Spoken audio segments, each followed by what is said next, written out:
Please. তোকে টাকা দিয়ে কিনেছি কি ওইসব লাগিয়ে করার জন্য? একদম কথা না বলে চুপ করে শুয়ে থাক। প্লিজ তাড়াতাড়ি করুন, ব্যথা পাচ্ছি। আমি আর ব্যথা সহ্য করতে না পেরে কান্না করে দিলাম। আর উনি ওনার ইচ্ছা মতো আমাকে ভোগ করতেই লাগলো। আর করবেই না কেন, তিনি তো টাকা দিয়ে আমাকে কিনে নিছে 2 ঘন্টার জন্য। আরো কিছুক্ষণ তিনি আমাকে ভোগ করার পর আমার শরীরের ওপর ওনার শরীর এলিয়ে দিলেন। আমার ঠোঁটজোড়া ওনার ঠোঁট দিয়ে আঁকড়ে ধরলো আর আমার ঠোঁটজোড়া চুষতে লাগলেন। আমি কিছু উপায় না পেয়ে তার সাথে রেসপন্স দিতে লাগলাম, কারণ আমি এখন তার কাছে টাকায় বিক্রি হয়ে আছি। আর হাত দিয়ে তিনি আমার সারা শরীর স্লাইড করতে লাগলেন। আমার খুব বিরক্ত লাগতেছিল, কিন্তু কিছু করার নেই। মুখ বুঝে সব সহ্য করে নিতে হচ্ছে। আজ প্রথমবার শারীরিক সম্পর্ক করতেছি শুধু টাকার জন্য।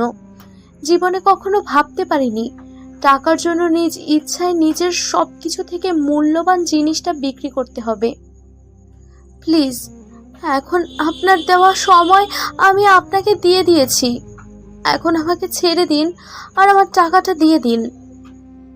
আর 5 মিনিট সময় দাও, আমি তোমাকে কিছু বকশিশ দিয়ে দিব।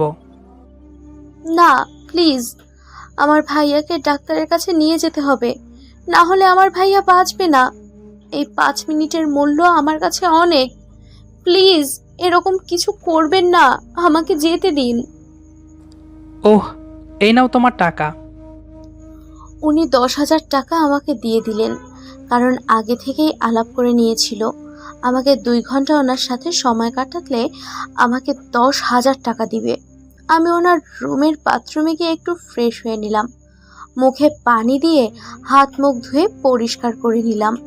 জামা কাপড় পরে ওড়নাটা ভালোভাবে গলায় দিয়ে পেঁচিয়ে মাথায় ঘোমটা দিলাম, যাতে কেউ বুঝতে না পারে, কারণ উনি অনেক জায়গায় কামড় বসিয়ে দিয়েছেন, সেগুলো স্পষ্ট দেখা যাচ্ছে। আমি বাথরুম থেকে বেরিয়ে এসে দেখি উনি সব কিছু পরে রেডি হয়ে আছে, হয়তো কোথাও যাবে। আচ্ছা, আমি তাহলে আসি, ভালো থাকবেন। এই যে শোনেন, প্লিজ যা বলবেন একটু তাড়াতাড়ি বলেন, আমাকে যেতে হবে, নয়তো আমার ভাইয়াটাকে বাঁচাতে পারবো না। এত রাতে একা, আপনি এত সুন্দর একটা মেয়ে একা রাস্তা দিয়ে গেলে তো এলাকার বাজে ছেলেদের খপ্পরে পড়তে পারেন।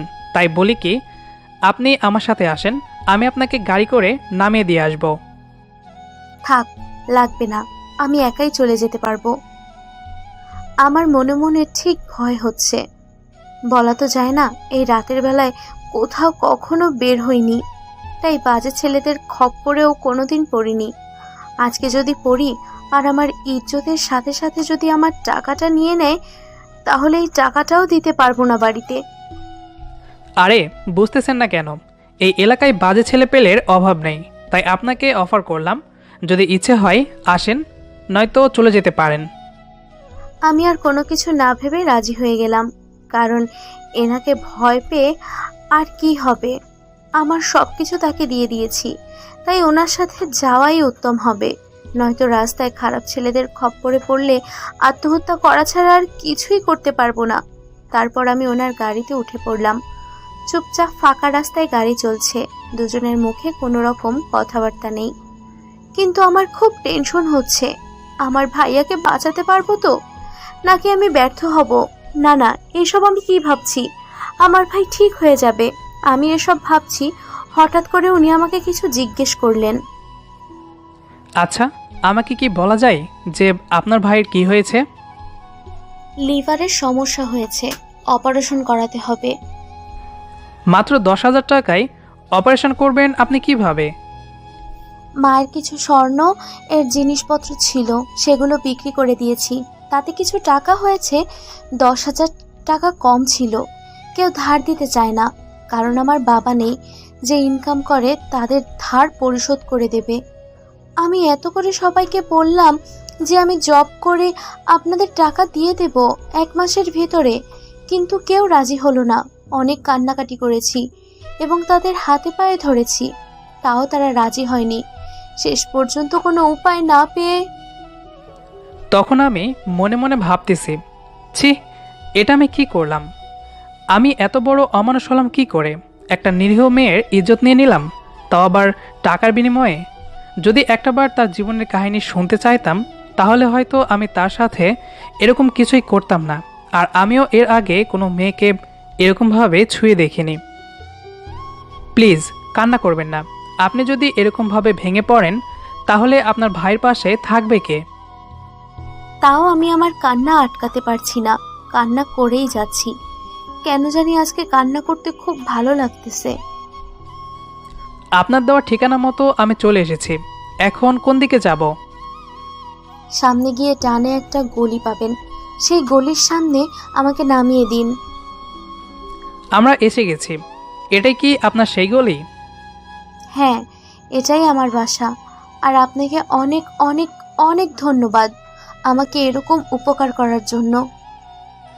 আচ্ছা, আপনার ভাইকে কোন হসপিটালে ভর্তি করা হয়েছে? কুড়িগ্রাম সেবা ক্লিনিক। আচ্ছা, আপনার ভাইয়ের নামটা বলবেন প্লিজ? কেন বলুন তো, আপনি আমার বিষয়ে এত জানতে চাচ্ছেন? আরে বলেন না, এমনি শুনলাম আর কি। নাম কি আপনার ভাইয়ের? মিলন। আচ্ছা, আপনি বাসায় যান। আমি আমার বাসায় চলে যাচ্ছি। একটু ইম্পর্ট্যান্ট কাজ আছে তো, নয়তো আপনাকে বাসা অবধি দিয়ে আসতাম। আরে লাগবে না, এই তো সামনে আমার বাসা। আচ্ছা ঠিক আছে, বাই। তারপর উনি দূরে চলে গেলেন আর আমি আমার বাসার ভেতরে প্রবেশ করলাম। বাসার ভেতরে প্রবেশ করে দেখি মা খাবার টেবিলে বসে আছে, হয়তো আমার জন্য অপেক্ষা করতেছে। মা, মা, তুমি এখনো ঘুমাওনি? এভাবে বসে আছো কেন? খাবার খেয়েছো? তোর আগে কি আমার খাবার গলা দিয়ে নামে? তোর আগে কি আমার খাবার গলা দিয়ে নামে? উফ মা, তুমি এই অসুস্থ শরীর নিয়ে এখানে বসে থাকার কি আছে? অনেক রাত হয়েছে, এখন চুপচাপ আয়, খেয়ে নে। তারপর মায়ের সাথে খাওয়া দাওয়া শেষ করলাম। কি রে মা, টাকার জোগাড় করতে পেরেছিস? হ্যাঁ মা, এই যে নাও টাকা। কালকে সকালে হসপিটালের ডাক্তারকে জমা দিয়ে আমার ভাইয়ের অপারেশনটা করিয়ে নেব। একটু মুচকি হাসিতে দিয়ে মার সাথে কথাটা বললাম। মা যদি সত্যিটা জানতে পারে তাহলে আমাকে কখনোই মেনে নেবে না। তোর বাপ নেই, তাই তোকে এত কষ্ট করতে হচ্ছে, দিন নেই রাত নেই।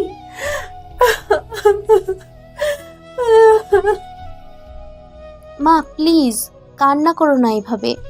তুমি তো জানো তোমার চোখের পানি আমার সহ্য হয় না। আচ্ছা এখন খেয়ে ঘুমিয়ে পড়, অনেক রাত হয়েছে, আজকে অনেক খাটাখাটনি করেছি। আজকে তোর বুঝি অনেক ধকল গেছে, এখন তাড়াতাড়ি গিয়ে ঘুমিয়ে পড়, রেস্ট নে, কালকে সকালে আবার হসপিটালে যেতে হবে। মা, তুমি আবার বেশি রাত না জেগে তাড়াতাড়ি গিয়ে ঘুমিয়ে পড়ো, কালকে সকালে একটু কাজ করতে হবে। তারপর আমি মায়ের রুম থেকে এসে আমার রুমে আসলাম। এসে গলা থেকে ওড়না সরিয়ে আয়নার সামনে দাঁড়িয়ে দেখি অনেক জায়গায় দাগ হয়ে আছে। তার সেই স্পর্শগুলো মনে পড়লেই ডুবরে কান্না করতে ইচ্ছে করে। দৌড়ে বাথরুমে চলে গেলাম, গিয়ে শাওয়ারটা ছেড়ে দিয়ে নিতে বসে পড়লাম। আর যেসব জায়গায় দাগগুলো আছে সেখানে সেখানে তিনি আমাকে স্পর্শ করেছে, সেই জায়গাগুলো ঘষতে লাগলাম আর কান্না করতে লাগলাম। এতদিন থেকে আমি এত কষ্ট করে নিজেকে ঠিক রেখেছি, কোনো প্রেম করিনি। সেই মেয়ে আজকে। আমি সব সময় একটা জিনিস চিন্তা করেছি, প্রেম করব না, বিয়ের পর স্বামীকে আমার সবটা দিয়ে ভালোবাসবো। কিন্তু আজকে আমার সেই স্বপ্নের মাটি চাপা দিতে হলো। তারপর রুমে এসে ঘুমিয়ে পড়লাম। 30 মিনিট পর, এরকম করো কেন? টাকা দিব তো, তার বিনিময়ে তুমি তোমার সুন্দর দেহটা দাও। প্লিজ না, এরকম করবেন না। আমি যতই পিছে যাচ্ছি লোকটা ততই এগিয়ে আসতে লাগলো। তোমার না টাকা লাগবে, আমি দিব তো, তার জন্য তুমি তোমার দেহটা দাও। আমি কান্না করতেছি আর পালানোর চেষ্টা করতেছি, কিন্তু পারছি না। লোকটা হঠাৎ করে আমার ওড়না ধরে টান দিলেন। আমি খুব জোরে চিৎকার দিলাম আর তখনই আমার ঘুম ভেঙে গেল। ও, তার মানে আমি স্বপ্ন দেখতেছিলাম এতক্ষণ। কি রে মা, কি হয়েছে? কিছু না আম্মু, চিৎকার করলে যে? একটা বাজে স্বপ্ন ছিল আম্মু। ঘুমিয়ে পড়ো। আমার গা কেমন শিউরে উঠতে লাগলো। আমার খুব ভয় হচ্ছে, যদি লোকটা সবাইকে বলে দেয় যে আমি দেহ বিক্রি করি তখন। না, আমি এসব কি ভাবছি, সব বাজে চিন্তা। আমি আর কিছুই ভাবতে পারছি না, মাথা ব্যথা করতেছে, তাই ঘুমানোর চেষ্টা করতে লাগলাম। কখন যে ঘুমিয়ে গেছি মনে নেই। সকালবেলা, আম্মু সকাল হয়ে গেছে, ওঠো। ও, টের পাইলাম না আজকে।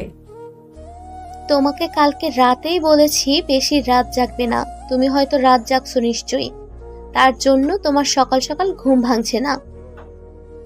পাগলি মেয়ে কোথাকার, যখন মা হবি না তখন সন্তানের কিছু হলে বুঝতে পারবি যে মায়ের মন কি বলে। ওহ আম্মু, সকাল সকাল মেজাজটা খারাপ করে দেবে না, বুঝেছো? আমি কত কষ্ট করে টাকা আনলাম যে ভাইকে তাড়াতাড়ি বাসায় নিয়ে আসবো, আর এখন তোমার বকবক শুনতে হচ্ছে আমাকে। তাড়াতাড়ি ওঠো তো। আম্মু আর কিছু বলল না, চুপচাপ উঠে ওয়াশরুমে চলে গেল ফ্রেশ হওয়ার জন্য। জানে যে এখন কিছু বললে আমি রেগে যাব। আমার ভাইকে নিয়ে আমার খুব চিন্তা হচ্ছে। আমার ভাইকে আমার মায়ের বুকে ফিরিয়ে দিতে পারবো তো? আল্লাহ, এমন কিছু আমাদের সাথে করিও না যার জন্য আমার মায়ের বুকটা খালি না হয়। যে ভাইয়ের জন্য আমি আমার সবচেয়ে বড় সম্পদ বিক্রি করে দিয়েছি, সেই ভাইটাকে তুমি নিয়ে নিও না। এদিকে গল্পের সেই ছেলেটি হসপিটালে এসে মিলনকে খুঁজতে লাগলো। এই যে নার্স, গত কয়েকদিন যাবৎ মিলন নামে কোনো পেশেন্ট আছে? হ্যাঁ আছে, তবে আপনি রোগীর কে হন? আর আমার জানা মতো রোগীর শুধু মা আর বোন আছে, তাহলে আপনি কে? আমি মিলনের ভাইয়া লাগি, আমি ওর বোনের স্বামী। ও আচ্ছা, আসেন আমি আপনাকে রুম দেখিয়ে দিচ্ছি। আমাকে রুম দেখিয়ে দিতে হবে না, এখানে সব থেকে ভালো ডাক্তারকে, আমাকে সেই রুমে নিয়ে চলুন। আপনি এসেছেন রোগী দেখতে, তাহলে ডাক্তার দেখিয়ে কি করবেন? আমি বুঝতেছি না আপনি এত কথা বলেন কেন। আপনি এই হসপিটালের নার্স, তাহলে আপনাকে আমি যেটা বলছি আপনার দায়িত্ব আমাকে সঠিক জায়গা মতো পৌঁছে দেওয়া। ওকে, আমার সাথে সাথে আসুন, এখানে একটু দাঁড়ান, আমি স্যারের সাথে কথা বলে আসি। একটু তাড়াতাড়ি করবেন প্লিজ। ওকে স্যার, আপনার সাথে কেউ একজন দেখা করতে চায় মিলন নামের পেশেন্টের ব্যাপারে। আচ্ছা, পাঠিয়ে দেন, দেখি কে তিনি। তারপর নার্স বাইরে এসে অচেনা লোকটাকে ভেতরে পাঠিয়ে দিলেন। জি বলুন, আমি আপনার জন্য কি করতে পারি? আপনাদের হসপিটালে যে মিলন নামের রোগী ভর্তি আছে তার অপারেশন করুন এখন, আর যত টাকা লাগবে আমি দিব। কিন্তু আপনি কে, আর আপনি মিলনের জন্য এত টাকা দিচ্ছেন বা কেন? আমি তো আপনাকে চিনলাম না। আর এই রোগীকে যে ভর্তি করিয়াছে আমার জানা মতে তার মা আর বোন আছে, আর কেউ নেই। তাহলে আপনি কে? আমি রোগীর দুলা ভাই। এখন কত টাকা লাগবে বলুন, আমি চেক দিয়ে দিচ্ছি। আর এখানে যে আমি এসেছি, আমি টাকা দিয়েছি অপারেশন করার জন্য, এসব কাউকে বলবেন না। শুধু বলবে একজন অচেনা মানুষ এসে দিয়ে গেছে, কারণ আমাদের মাঝে এখন একটু ঝামেলা চলছে, তাই এসব গোপন রাখাই ভালো। আমি চাই না ছেলেটার কিছু হোক, আর ছেলেটার কিছু হয়ে গেলে আপনার হসপিটালে আর কখনো রোগী আসবে না, এটা মাথায় রাখবেন। আপনি কি আমাকে ভয় দেখাচ্ছেন নাকি হুমকি দিচ্ছেন, কোনটা? আমি আপনাকে কোনোটাই দিচ্ছি না, প্লিজ কাজটা করুন তাড়াতাড়ি, নয়তো ছেলেটাকে না বাঁচালে তার পরিবারের কি অবস্থা হবে একটু ভেবে দেখেছেন? তার মায়ের কোল খালি হয়ে যাবে। জি, আমি সব ব্যবস্থা করতেছি। আপনি অ্যাকাউন্টে টাকা জমা দিয়ে আসতে পারেন। আর হ্যাঁ, এখানে একটু বলে দেন। ওকে, আমি আপনাদের সাথে ফোনে কন্ট্যাক্ট করব, কিন্তু এই কথাটা ওনাদের কাউকে বলবেন না। ওকে। আম্মু একটু জলদি করো, লেট হয়ে যাচ্ছে তো। এই তো আমি রেডি, চল। যখনই হাঁটতে যাব তখনই ব্যথা অনুভব করলাম, কারণটা বুঝলাম না। আমি তো কাল পর্যন্ত ঠিক ছিলাম এবং আজ সকালে উঠেছিলাম, তাহলে এমন ব্যথা হচ্ছে কেন? কথাগুলো মেয়েটি বলল। কি রে মা, এভাবে হাঁটছিস কেন? পায়ে ব্যথা পাইছো? না, আমি ঠিক আছি, তুমি চলো তো। আজকে তোর বাবা নেই বলে তোর উপর দিয়ে বড় ঝড় বয়ে যাচ্ছে, তাই না? খুব কষ্ট হচ্ছে তোর, তাই না রে মা? ওহ মা, তুমি সবসময় বেশি বোঝো। আমি কিছু বললেই তুই রেগে যাস কেন বুঝি না। আমাকে তো বলবি তোর কি হয়েছে, তাই না? আমার কিছু হয় নাই, তুমি আমাকে নিয়ে চিন্তা করো না। আর লেট হয়ে যাচ্ছে এমনিতেই। তারপর আম্মু সহ আমি একটা রিক্সা ভাড়া করে হসপিটালে চলে আসলাম। আম্মু তুমি যাও, আমি রিক্সা ভাড়া মিটিয়ে আছি। ওকে, তাড়াতাড়ি আসবি।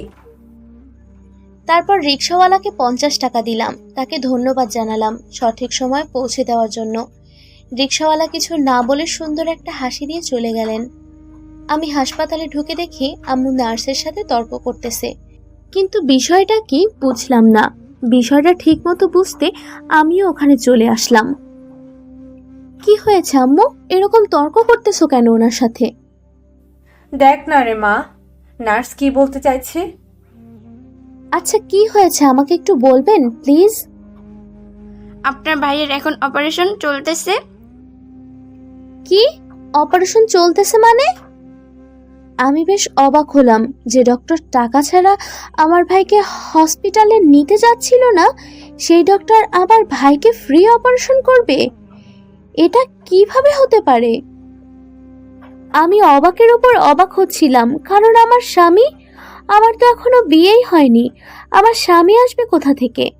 আর তার থেকে বড় কথা হলো, লোকটা কে হতে পারে? আপনার কি মাথা গেছে নাকি? আমাকে দেখে মনে হয় আমি বিবাহিত মহিলা। আমি অনেকবার লোকটাকে জিজ্ঞেস করেছিলাম পেশেন্টের কি হন। লোকটা বেশ গভীরভাবে আমাকে ধমক দিয়ে বলে, তোমাকে যেটা করতে বলছি সেটাই করো। বাহ বাহ, আপনাকে ধমক দিল আর আপনি সোজা সাপটা মেনে নিলেন? আমাদের একটু জানানোর প্রয়োজন বোধ করলেন না? দেখুন, আমি এত কথার উত্তর দিতে পারবো না।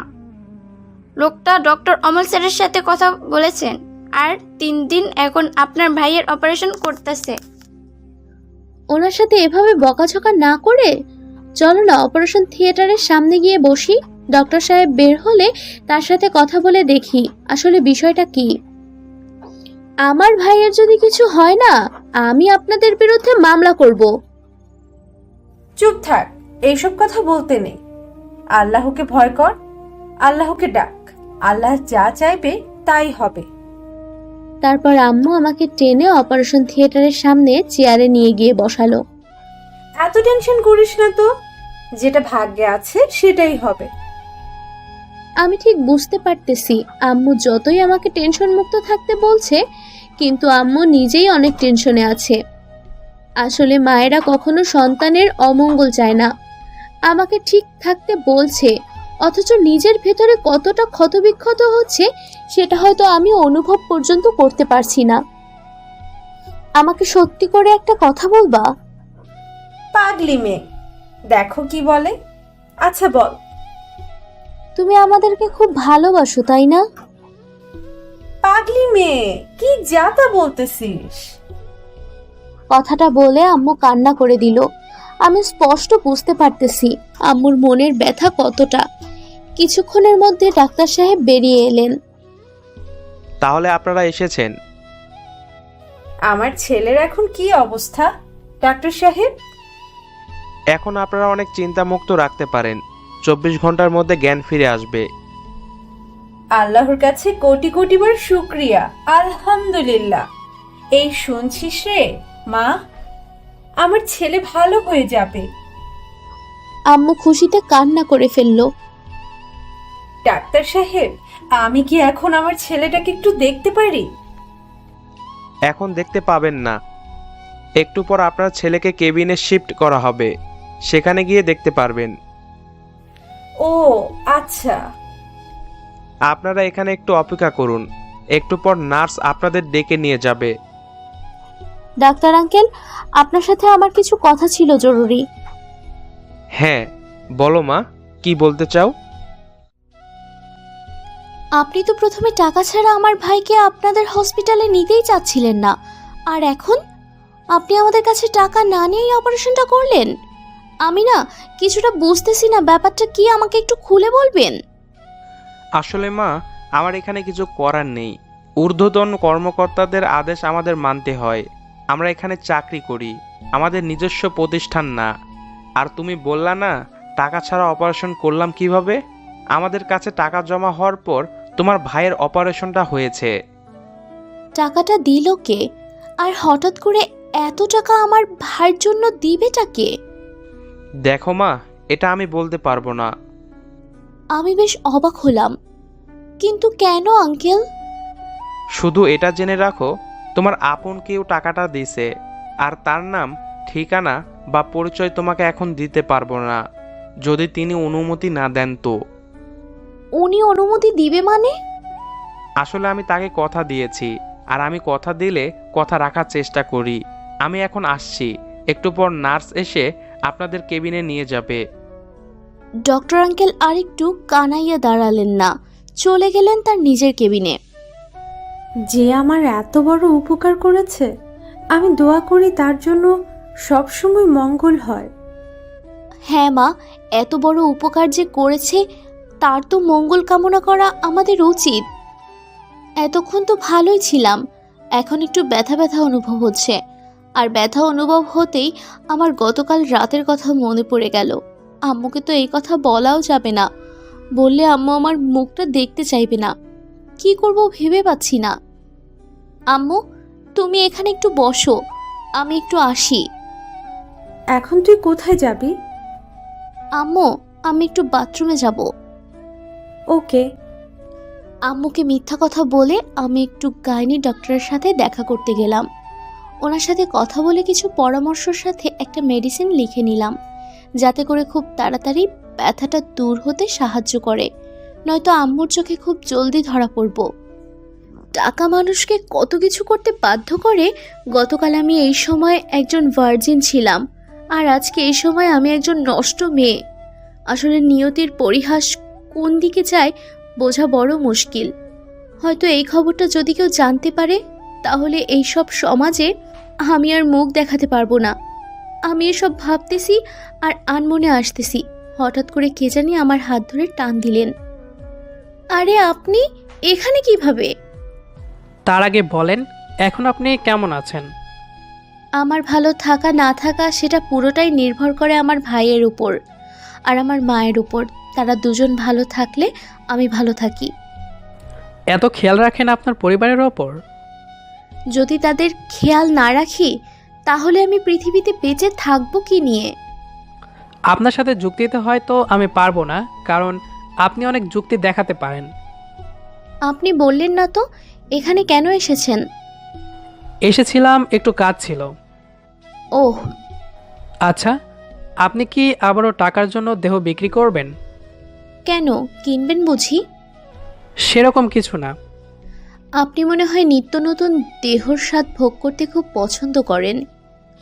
আমি কি একবারও ওই কথা বলেছি যে আমি মেয়েদের দেহকে খুব পছন্দ করি? না, তা বলেননি, কিন্তু আপনি যেহেতু আবার জিজ্ঞেস করতেছেন, তাই ভাবলাম আপনি হয়তো নিত্য নতুন দেহকে খুব পছন্দ করেন। আচ্ছা, আপনি এইরকম উদাসী কথাবার্তা বলেন কেন? কই, আমার কথা তো উদাসীন মনে হচ্ছে না। তাহলে আপনার কাছে মনে হওয়া কারণটা কি? উফ, আপনার ফোন নাম্বারটা দিন তো। সরি, আমি অপরিচিত কাউকে আমার ফোন নম্বর দিই না। দেখুন, ভালোই ভালোই বলছি, ফোন নাম্বারটা দিয়ে দিন। আজব তো, আপনি এসব কি বলতেছেন? আমি তো আপনাকে চিনি না, আপনাকে আমার ফোন নাম্বার দেব কেন? আমি কিছু শুনতে চাই না, আমি শুধু আপনার ফোন নাম্বারটা চাইছি, আর আপনি সোজা সাপটা দিয়ে দেন, নয়তো। না হয় আমি আপনার কাছে ভুল করে আমার দেহটা বিক্রি করে দিয়েছি, তাই বলে কি আমি আপনার কাছে আমার সব কিছু বিক্রি করে দিয়েছি?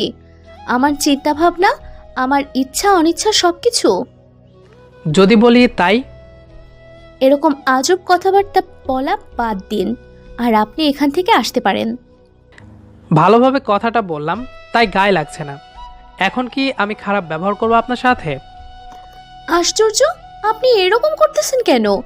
তাও আবার এইরকম একটা হসপিটালে। আমি আপনার ফোন নাম্বার চাইছি, আপনি ফোন নাম্বারটা দিলে আমি এখান থেকে চলে যাব। না, আমি আপনাকে আমার ফোন নম্বর দিতে পারবো না। ভেবে বলছেন তো? হ্যাঁ। আমি ওখান থেকে চলে আসতে নিলেই লোকটা আমার হাত টেনে ধরে। কি হলো, এরকম অভদ্রতার মতো কাজ করতেছেন কেন? উনি কিছুই না শুনে শুধু আমাকে ওনার কাছে টেনে নিচ্ছে। উফ, আপনি কিন্তু এটা মোটেও ঠিক করছেন না, এটা হসপিটাল। আমার কথাগুলো মনে হয় ওনার মাথার উপর দিয়ে চলে যাচ্ছে, তার কান অবধি মনে হয় পৌঁছাচ্ছে না। ওনার বুকের সাথে আমাকে একদম মিশিয়ে নিলেন। আমি কিন্তু এবার চিৎকার করতে বাধ্য হব। উনি তাও কিছু বলছেন না, ওনার মতো উনি কাজ করেই যাচ্ছেন। একবার পিঠে স্লাইড করতেছে তো একবার পেটে স্লাইড করতেছে। আমার একদম অসহ্য লাগতেছে। আমি তো ব্যথার জন্য দাঁড়িয়ে থাকতে পারতেছি না, কোমর ব্যথা বেড়েই চলেছে। আপনি কি পাগল হয়ে গেছেন নাকি? উনি তাও কোনো কথা বলতেছেন না। আমি আমার সর্বশক্তি দিয়ে ওনাকে সরানোর চেষ্টা করতেছি, কিন্তু তাও পারতেছি না, কারণ আমার শক্তির কাছে ওনার শক্তি অনেক বিশাল। আমি কান্না করে দিলাম ওনার এরকম ব্যবহার দেখে। আমি ভাবতে পারিনি উনি এখানে এরকমটা করবে আমার সাথে। আমার কান্নার শব্দ শুনে উনি আমাকে ছেড়ে দিয়ে কিছুটা দূরে গিয়ে দাঁড়ালেন। আমি আর আমার রাগটাকে কন্ট্রোল করতে না পারায় ওনাকে সজোরে একটা থাপ্পড় মারলাম। নিজেকে কি ভাবেন? আপনার না হয় কোটি কোটি টাকা আছে, আপনি চাইলেই দিনে 10 থেকে 12টা মেয়েকে ব্যবহার করতে পারেন। আমরা গরিব মানুষ, আমাদেরও তো টাকা পয়সা নেই। অভাবে পড়ে নিজের সবচেয়ে বড় সম্পদ সেটাকে বিক্রি করে দিছি। আর সব থেকে বড় কথা, আপনি আমাকে টাকা দিয়েছেন, আমার দেহ ভোগ করেছেন, তাহলে এখন আপনি আমার সাথে এরকম জোর করতেছেন কেন? আমি তো বলেই দিয়েছি আমার নম্বর আপনাকে দিতে পারবো না। আর আপনি যেটা আমার সাথে করলেন, ছি, এটা আমি কখনো ভাবতে পারিনি। আরে আমি কাকে কি বলছি? যে টাকা দিয়ে নিত্য নতুন মেয়েকে ভোগ করে তার ভিতর মানুষত্ব থাকতে পারে না, এটা আমার জানা উচিত। কান্না করতে করতে কথাগুলো বলে ফেললাম। আসলে মানুষ যে নিজেকে কিভাবে টাকার কাছে সবকিছুই মূল্যহীন। শুনুন, আমি আর কিছু শুনতে চাই না, আপনি এখন আমার চোখের সামনে থেকে যাবেন। কথাটা বলে আমি ওখান থেকে চলে আসলাম। উনি পিছন থেকে অনেকবার ডেকেছেন, বাট আমি এরকম বেয়াদব মানুষের সাথে কথা বলতে চাই না।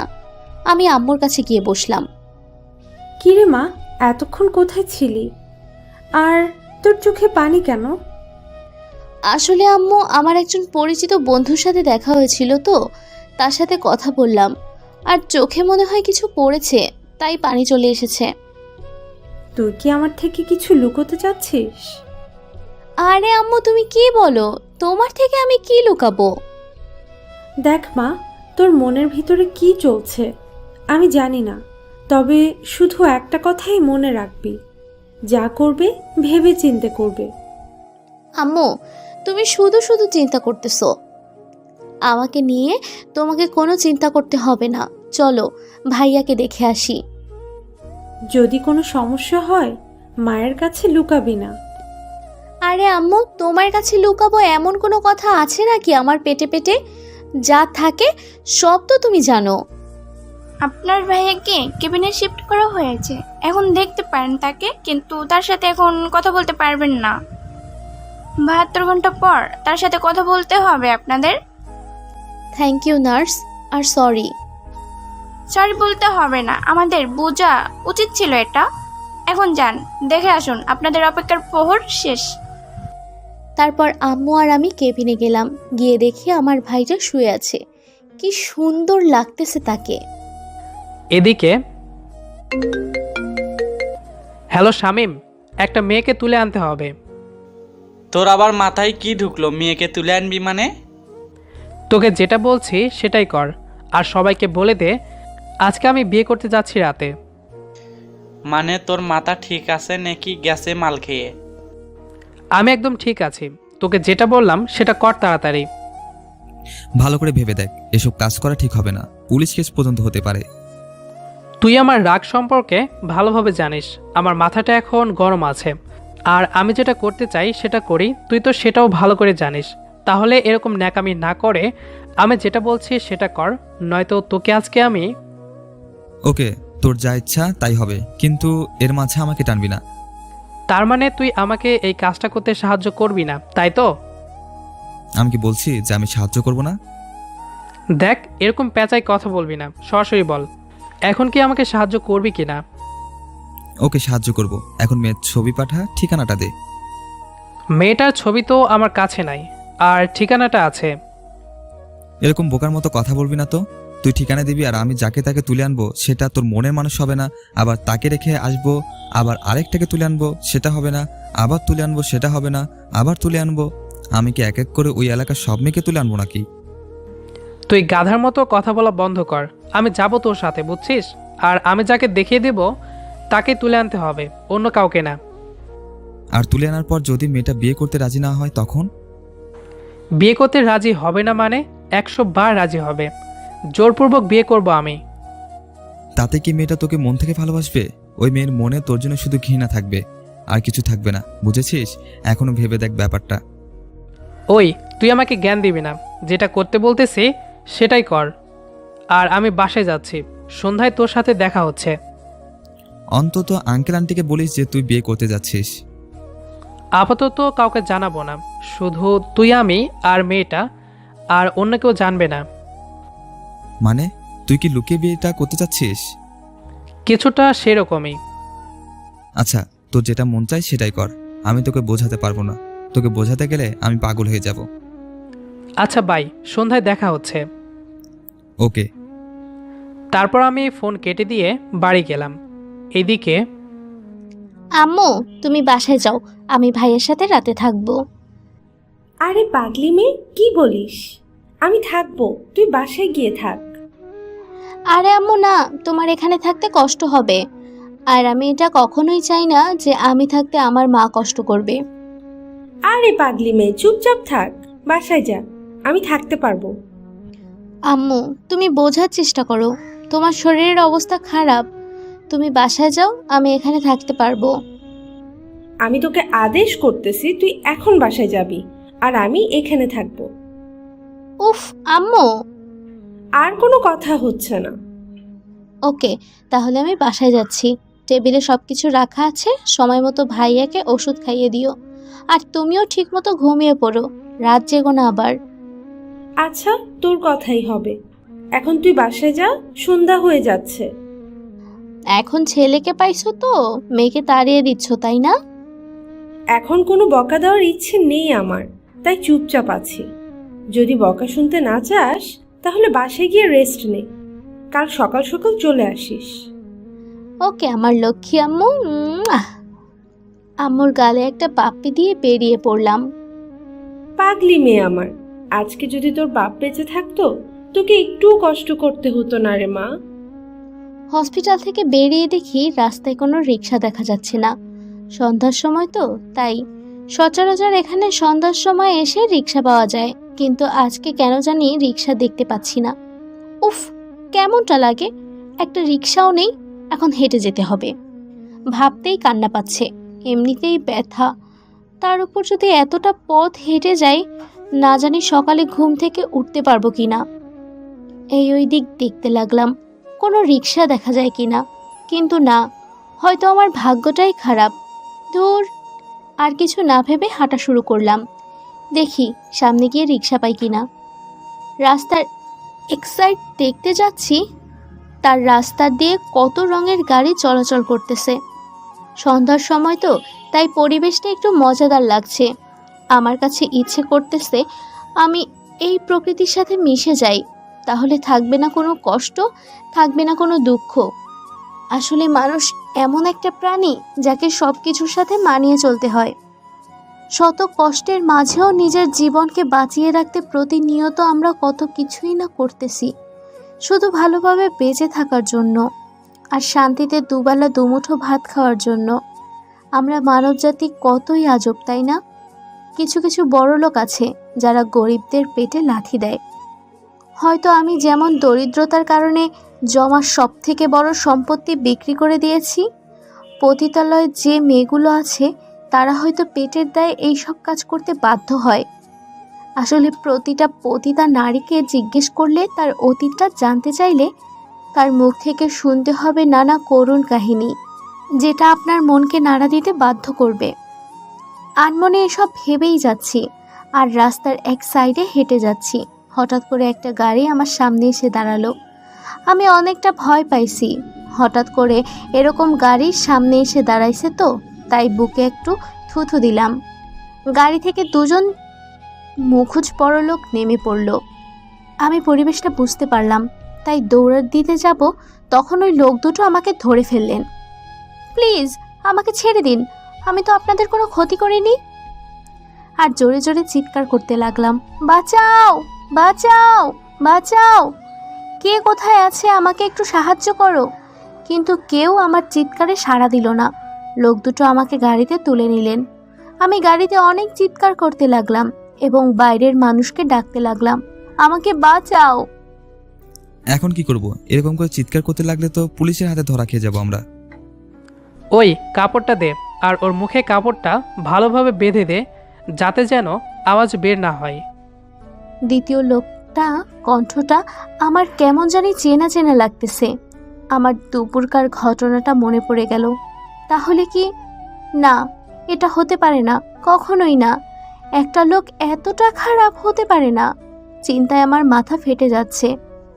আমার সাথে এখন কি হতে যাচ্ছে? হয়তো আজকের পর আমি এই পৃথিবীতে নাও থাকতে পারি। আসলে গরিব মানুষদের বেঁচে থাকা আর না থাকা দুটোই সমান। তারপর আমাকে কালো কাপড় দিয়ে মুখ বেঁধে দিল। আমি আর কোনো রকম শব্দ করতে পারতেছি না, শুধু ওহ আহ শব্দ বের হচ্ছে মুখ দিয়ে। আর গাড়িটা প্রচুর গতিতে চলতেছে, মনে হচ্ছে যে কোনো সময় অ্যাক্সিডেন্ট হবে। আমার হাত এমনভাবে বেঁধেছে, খুব ব্যথা হচ্ছে। ব্যথা সহ্য করতে না পেরে কান্না করে দিলাম। কান্না করা ছাড়া আমার আর কোনো উপায় হচ্ছে না। কি করব? আমার তো জীবনটাই শেষ। আজকের পর হয়তো আমি কালকে সকালে সূর্য দেখতে পাবো না। আমি মারা গেলে আমার মা আর ভাইটাকে কে দেখবে? এটা মনে পড়তেই আমার বুক ফেটে যাচ্ছে। কি হবে আমার মা আমার ভাইয়ের? কিছুক্ষণ পর গাড়িটা দাঁড়ালো। ভেতরে সবকিছু রেডি আছে, তুই ভাবিকে নিয়ে আয়। জলদি ভেতরে যা, সবাইকে বল কোণে এসে গেছে, আর কাজীকে বল সব কিছু রেডি করতে। এসব ওনারা কি কথাবার্তা বলছেন? কাজী, বিয়ে, কোণে, আমার তো সব মাথার উপর দিয়ে যাচ্ছে। এখানে আবার কার বিয়ে হতে যাচ্ছে? আর আমাকে যদি বিয়ে বাড়িতে নিয়ে আসবে, তাহলে এইভাবে বেঁধে তুলে আনতে যাবে কেন? ভালোভাবে তো আনতে পারতো। না, নিশ্চয়ই এখানে কোনো রহস্য আছে, না হলে আমাকে এভাবে নিয়ে আসতে যাবে কেন? আর ভাইয়াটা পুলিশের ভয় পাচ্ছেন কেন? না, আর কিছু ভাবতে পারছি না। এসব কি হচ্ছে আমার সাথে? একদিকে তো আমার মা আর ভাইয়ের টেনশনে আমার মাথা ফেটে যাচ্ছে। আমাকে গাড়ি থেকে জলদি নামিয়ে উনি ওনার ঘাড়ে তুলে নিলেন, যেভাবে কিডন্যাপাররা কাউকে কিডন্যাপ করে নিয়ে যায়। আমাকে ঘাড়ে তুলে নিয়ে এত তাড়াতাড়ি তিনি বাড়িটার ভেতর ঢুকে গেলেন। আমার খুব ভয় হচ্ছে। আমি খুব লাফালাফি করতেছি, কিন্তু কোনো প্রকার শব্দ করতেছি না, কারণ আমার মুখ বাঁধা। ভেতরে প্রবেশ করে আমি তো অবাক, কি হতে যাচ্ছে এখানে? আর এসব কি? এখানে দেখতেছি পুরাই বিয়ের ফাংশন। উফ না, আর কিছুই ভাবতে পারছি না। কি হবে আমার সাথে এখানে? কাজী সাহেব, আপনি সব কিছু তাড়াতাড়ি শুরু করুন। আরে বাবা, বিয়ে জিনিসটা একটু ধীরে হয়, তুমি এত তাড়া দিচ্ছ কেন? এই শামীমের বাচ্চা, তুই কাকে নিয়ে এসেছিস? ওনার এইরকম লাগবে, তবে আমি তো ভয় চুপসে গেলাম, কারণ লোকটাকে যখন আমি প্রথম দেখেছিলাম তখন থেকেই ভেবে নিয়েছি এই লোকটা বদমেজাজি। আর তার ব্যবহারগুলো তো আমার জানা আছে, কীরকম ব্যবহার। কাজী সাহেব, আমরা কিন্তু আপনাকে কন্ট্যাক্ট করে এনেছি। আপনি যত তাড়াতাড়ি পারবেন বিয়ের কাজ সম্পূর্ণ করে ওখান থেকে চলে আসবেন। তাই বলে একটা মেয়েকে এইভাবে তুলে এনে আপনারা বিয়ে করতে পারেন না। ওই কুত্তার বাচ্চা, তুই কি আমার হাতে এখানে মরতে চাস, নাকি বেঁচে তোর ছেলে মেয়ের মুখ দেখতে চাস? যদি বেঁচে বাসায় ফিরতে চাস তো তাড়াতাড়ি বিয়ের কাজ শুরু কর, নয়তো তোকে এখানে পুঁতে ফেলবো। আরে বাবারে, এটা দেখি আস্ত একটা ডেভিল। এই লোকটা মনে হয় খুন খারাপিতে তো সেরা। উফ, আমি কেন যে ওই কাজটা করতে গেলাম ওই রাতে? না হলে আমাকে কখনোই এরকম কিছু সম্মুখীন হতে হতো না। কাজী সাহেব চুপচাপ বিয়ে পড়াতে লাগলেন। মিয়াজিপাড়া নিবাসী মোহাম্মদ আব্দুস সাত্তারের দ্বিতীয় পুত্র মোহাম্মদ মাহিন আল ইসলাম 1 টাকার দেনমোহর ধার্য করিয়া সরকারপাড়া নিবাসী মৃত মোহাম্মদ সলিম মিয়ার প্রথম কন্যা মোসাম্মদ দীপা সুলতানা বিবাহ বন্ধনে আবদ্ধ করা হইল। বলো মা কবুল। চুপ করে আছি, কারণ এখনো আমার মুখে কাপড় দিয়ে বাঁধা। বলো মা কবুল। আমি এত চিৎকার করে বলতে চাই যে আমি এই বিয়ে করতে পারবো না, কিন্তু আমার মুখ তো বাঁধা, শব্দ বের হচ্ছে না। কি হলো, ভালোই ভালোই কবুল বলবা নাকি আমার আঙ্গুলটা বাঁকা করতে হবে আবার? কিরে, কেউ এভাবে বিয়ে করে? শালা তুই চুপ থাক। আমার বিয়ে আমি যেভাবে ইচ্ছা সেভাবে করব। তুই কোনো কথা বলবি না, চুপচাপ বসে তামাশা দেখ। আমি এত বিয়ে বাড়িতে গেছি, এত বিয়ে দেখেছি, কোনোদিন দেখি না যে মেয়ের মুখে কাপড় বাঁধা। মেয়ের কথা বলতে পারবে না, কিন্তু বিয়ে হবে। তাই তো, আমি তো এতক্ষণ খেয়ালই করি নাই যে মেয়ের মুখে এখনো কাপড় বাঁধা। আচ্ছা মিয়া, আপনি আপনার বউকে ভালো করে দেখবেন না? আপনার জ্ঞান কি সব উধাও হয়ে গেছে? বিয়ের জন্য পাগল হয়ে গেছেন, তাই না? সবাই কি হাসাহাসি করতেছে? এদিকে আমার কান্না কেউ দেখার মতো কেউ নেই। হয়তো এখানে আমি যতই নানা বলি না কেন, কিছু হবে না। আমাকে বিয়ে করবে আজকে রাতেই। উফ, তারপর আমার মুখ থেকে কাপড়টা সরিয়ে নিল, আর আমি জোরে জোরে নিঃশ্বাস নিতে লাগলাম, কারণ এতক্ষণ থেকে ভালোভাবে নিঃশ্বাস নিতে পারিনি। আর কিছুক্ষণ থাকলে হয়তো মরেই যেতাম। এই মেয়ে, এখন সোজা সাপটা কবুল বলে দে। যদি তোর ভাইয়ের আর তোর মায়ের মানে আপনি এতটা জঘন্য? ভালোই ভালোই বলতেছি, নয়তো তোর ভাইয়া তোর মা কালকে সকালে সূর্যটা দেখতে পারবে না। ছি, একটা মানুষ এতটা খারাপ হতে পারে, এতটা জঘন্য হতে পারে? আপনাকে না দেখলে হয়তো বুঝতাম না। এখন চুপচাপ কবুল বল। যত তাড়াতাড়ি কবুল বলবি তত তোর মা আর ভাইয়ের জন্য মঙ্গল হবে, কারণ এখন তারা অনেক কষ্টে আছে। মানে কি বলতে চাচ্ছেন আপনি? আমার মা আর ভাই ওর যদি কিছু হয় তো আমি আপনাকে মেরে ফেলবো। শামিম, ভিডিও ফুটেজ ওকে দেখা, নয়তো কবুল বলবে না। এসব আমি কি দেখতেছি? আমার মা আর ভাইয়া সুন্দর ঘুমিয়ে আছে, কার কয়েকজন লোক বন্দুক হাতে তাদের দিকে তাক করে আছে। হয়তো আমি কবুল না বললে আমার মা আর ভাই এ দুনিয়াতে বেঁচে থাকতে পারবে না। এসব দেখার পর আমি নিস্তব্ধ হয়ে গেছি। আমার পুরো দুনিয়াটা যেন উলটপালট হয়ে যাচ্ছে। এসব দেখার আগে যদি আমি মরে যেতাম বা আমাকে ধর্ষণ করে মেরে ফেলতো তাই সহ্য হতো, কিন্তু প্রতিনিয়ত ধর্ষণ হতে হতো না এই পশুটার হাতে আমাকে। কবুল বলবি নাকি তোর পুরো ফ্যামিলিকে মেরে ফেলবো? আমি বাধ্য হয়ে কবুল বলে দিলাম। কবুল বলে দিয়ে কান্না করতে লাগলাম, কারণ এখন আমার নিত্য সঙ্গী হবে কান্না। প্রতিদিন রাতে ধর্ষণ করবে ওনার ইচ্ছা মতো আমাকে, ভোগ করবে, ছিঁড়ে খাবে। সংক্ষেপে বিয়েটা সম্পন্ন করে কাজে চলে গেলেন। শামিম, তুই এখন বাসায় যা, আর এই খবরটা কাউকে জানাবি না এখন। তার মানে উনি আমাকে এখানে লুকিয়ে বিয়ে করলেন, যাতে যেন প্রতিদিন ধর্ষণ করতে পারে, বৈধ ধর্ষণ। তবে মেয়েটার উপর অতিরিক্ত কিছু করিস না, যাতে বেঁচে থেকেও মরার মতো বাঁচতে হয়। তুই এখন চুপচাপ চলে যা, আর আমি আমার বউকে কিভাবে রাখবো, কিভাবে দেখবো, কিভাবে আদর করব, সেটা একান্তই আমার ব্যাপার। তোর এই বদমেজাজি রাগের কারণে একদিন তোকে পস্তাতে হবে। সেই দিনই শামীমের কাছে এসে তোকে কান্না করতে হবে। দেখে নিস, কথাটা মিলিয়ে নিস। মাহিনের কখনো এরকম সময় আসবে না। শামীম ভাই আর কোনো কথা না বলে চুপচাপ ওখান থেকে চলে গেলেন। জানে এখানে কথা বলা তার বৃথা হবে। শামীম ভাই চলে যাওয়ার সাথে সাথে উনি আমার হাত ধরে একটা রুমের দিকে নিয়ে যেতে লাগলেন। বুঝতে পারলাম এখন আমাকে ভোগের শিকার হতে হবে। তোর সাহস কত বড়, তুই আমাকে ফোন নাম্বার দিস নাই? আমি শুধু অবাক হয়ে তাকিয়ে আছি ফোন নম্বরের জন্য। এত কিছু। এখন ফোন নাম্বার না, তোকে আমি প্রতিদিন এই ধর্ষণ করব। আমি আর কান্নাটা আটকে রাখতে পারলাম না। তোর এরকম ন্যাকা কান্নার কোনো মূল্য আমার কাছে নেই, তুই শুধু আমার কাছে ভোগের পণ্য। কথাটা বলে উনি আমার বুক থেকে ওড়নাটা টেনে নিলেন। আমি আমার দুই হাত দিয়ে আমার বুক ঢেকে রাখলাম। উফ, কি লজ্জা লজ্জাপতি রে। তোর লজ্জা আমি বের করতেছি, দাঁড়া। ওনার মুখ থেকে এরকম নোংরা কথাগুলো আমার কলিজায় কেটে যাচ্ছে। ওনার প্রতিটা কথা যেন আমার গায়ে কাটার মতো জ্বালা দিতে লাগলো। আজকে আমি তোকে সবকিছু খুলে তোর সাথে ডান্স করব।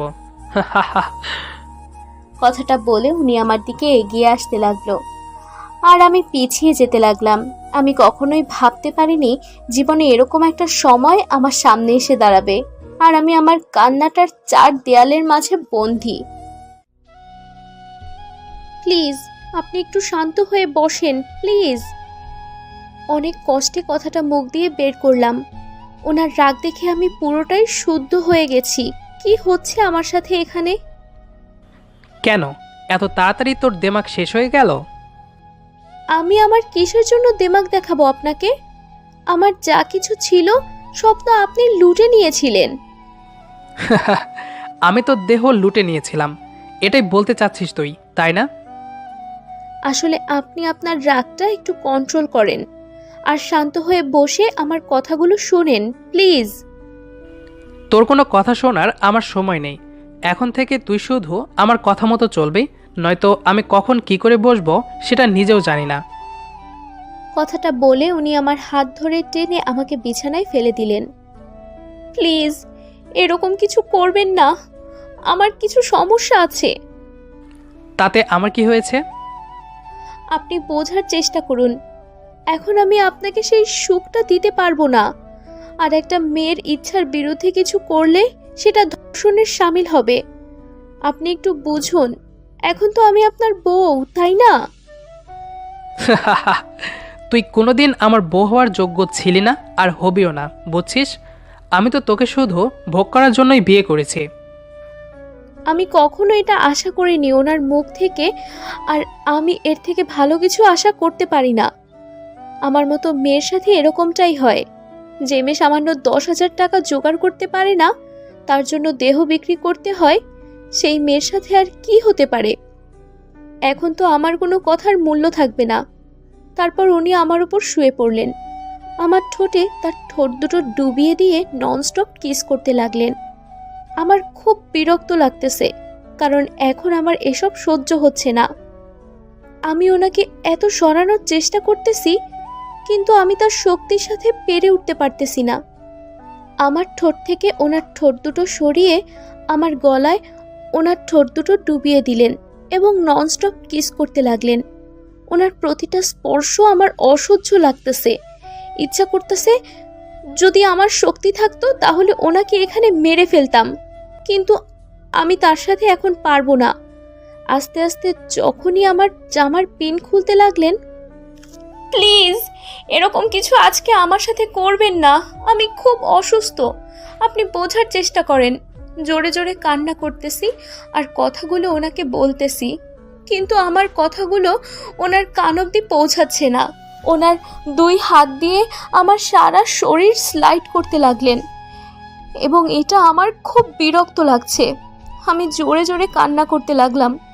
আমি ওনাকে ভালোবাসি না করেই যাচ্ছি, কিন্তু উনি আমার কোনো বাধাই মানতেছে না। ওনার মতো উনি আমাকে ব্যবহার করতে লাগলেন। উনি আমাকে ওনার ইচ্ছা মতো ভোগ করতে লাগলেন, আর আমি ব্যথায় বারবার চিৎকার করে কান্না করতেছি, কিন্তু আমার কান্নার কোনো মূল্য নেই ওনার কাছে। উনি ওনার মতো কাজ করেই যাচ্ছে তার। আমার ব্যথাতে কলিজাটা মনে হয় ফেটে যাচ্ছে। আমার মনে হচ্ছে এই আমি মারা যাব। এত ব্যথা পাচ্ছি যে আমি একসময় অজ্ঞান হয়ে গেলাম। যখন আমার জ্ঞান ফিরল তখন দেখি আমি একদম ঠিক আছি। আমার শরীরে কোনো ব্যথা অনুভব হচ্ছে না, বা আমি কোনো রকম অস্বস্তি বোধ করতেছি না। এটা কিভাবে সম্ভব? এত তাড়াতাড়ি আমি এতটা সুস্থ? ঘড়ির দিকে তাকিয়ে দেখলাম রাত 3টা বাজে। আমাকে যখন এই রুমে নিয়ে আসা হয়েছিল তখন রাত 9টা বেজেছিল, আর এখন রাত 3টা বাজে। তার মানে আমি অনেকক্ষণ থেকে ঘুমিয়ে আছি। আমি রুমের চারদিকে তাকিয়ে দেখলাম কোথাও ওনাকে দেখা যাচ্ছে না। ব্যাপার কি? আমাকে একা ফেলে উনি কি চলে গেলেন নাকি? আর আমাকে এখানে এমনভাবে এনেছে, আমি রাস্তাঘাট কিছু চিনি না। এখন আমি কোথায় যাব? আমি শরীরের দিকে তাকিয়ে দেখি আমার শরীরে শুধু একটা চাদর মোড়ানো, আর কিছুই নেই। এটা দেখেই আমার মনে পড়ে গেল সেই নির্যাতন, আর আমার চোখ বেয়ে পড়তে লাগলো পানি। আমি দৌড়ে বাথরুমে চলে গেলাম। শাওয়ারটা ছেড়ে দিয়ে 2 হাত দিয়ে সারা শরীর ঘষতে লাগলাম, যাতে করে ওই অমানুষ তার স্পর্শ আমার শরীরে না থাকে।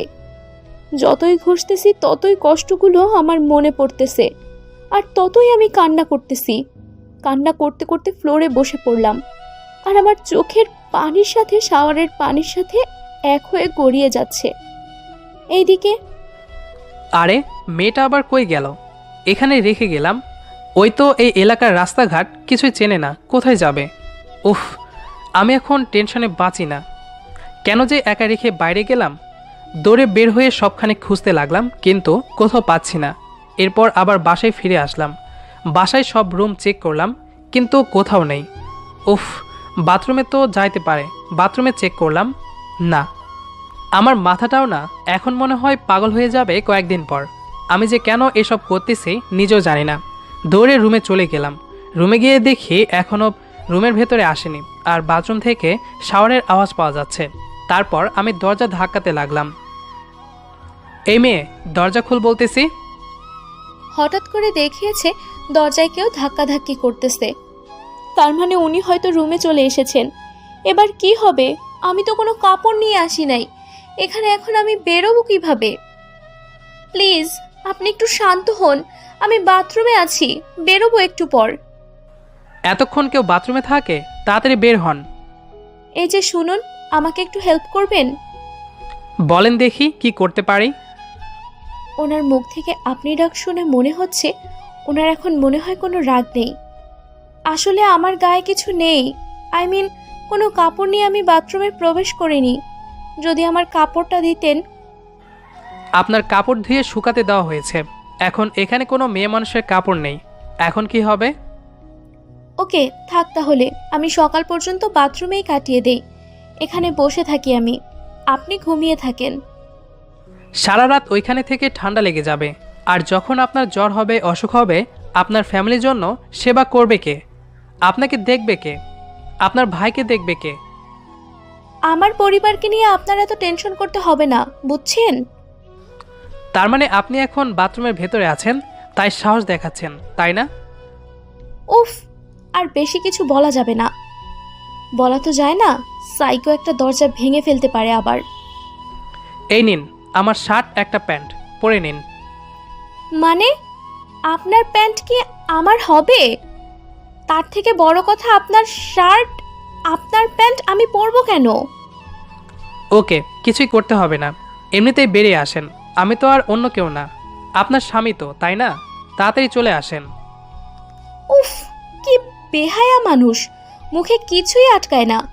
মন তো চাচ্ছে এখনই গিয়ে খুন করে ফেলি, কিন্তু এখন কিছুই করা যাবে না। কিছু করতে গেলে হয়তো আমার ফ্যামিলিকে হারাতে হবে। কি করতেছেন?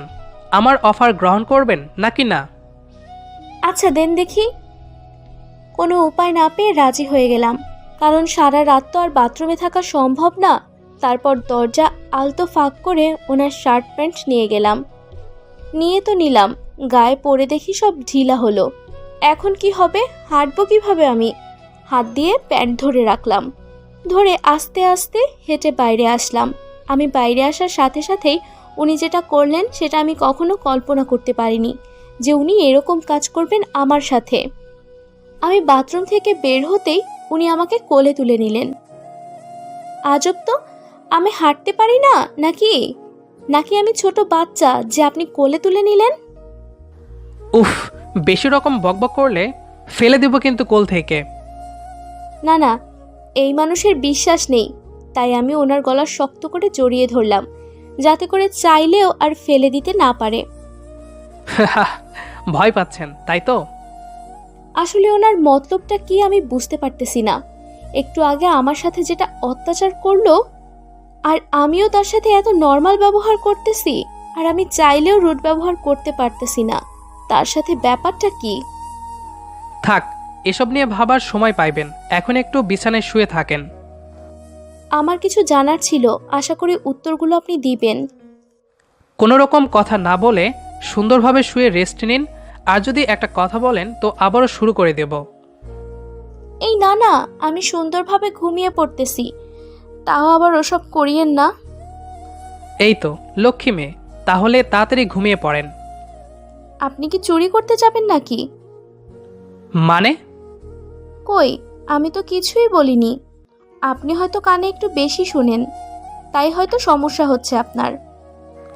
বেশি রকম ন্যাকামি করার চেষ্টা করবেন না, তাহলে এতে বিপরীত হয়ে যাবে।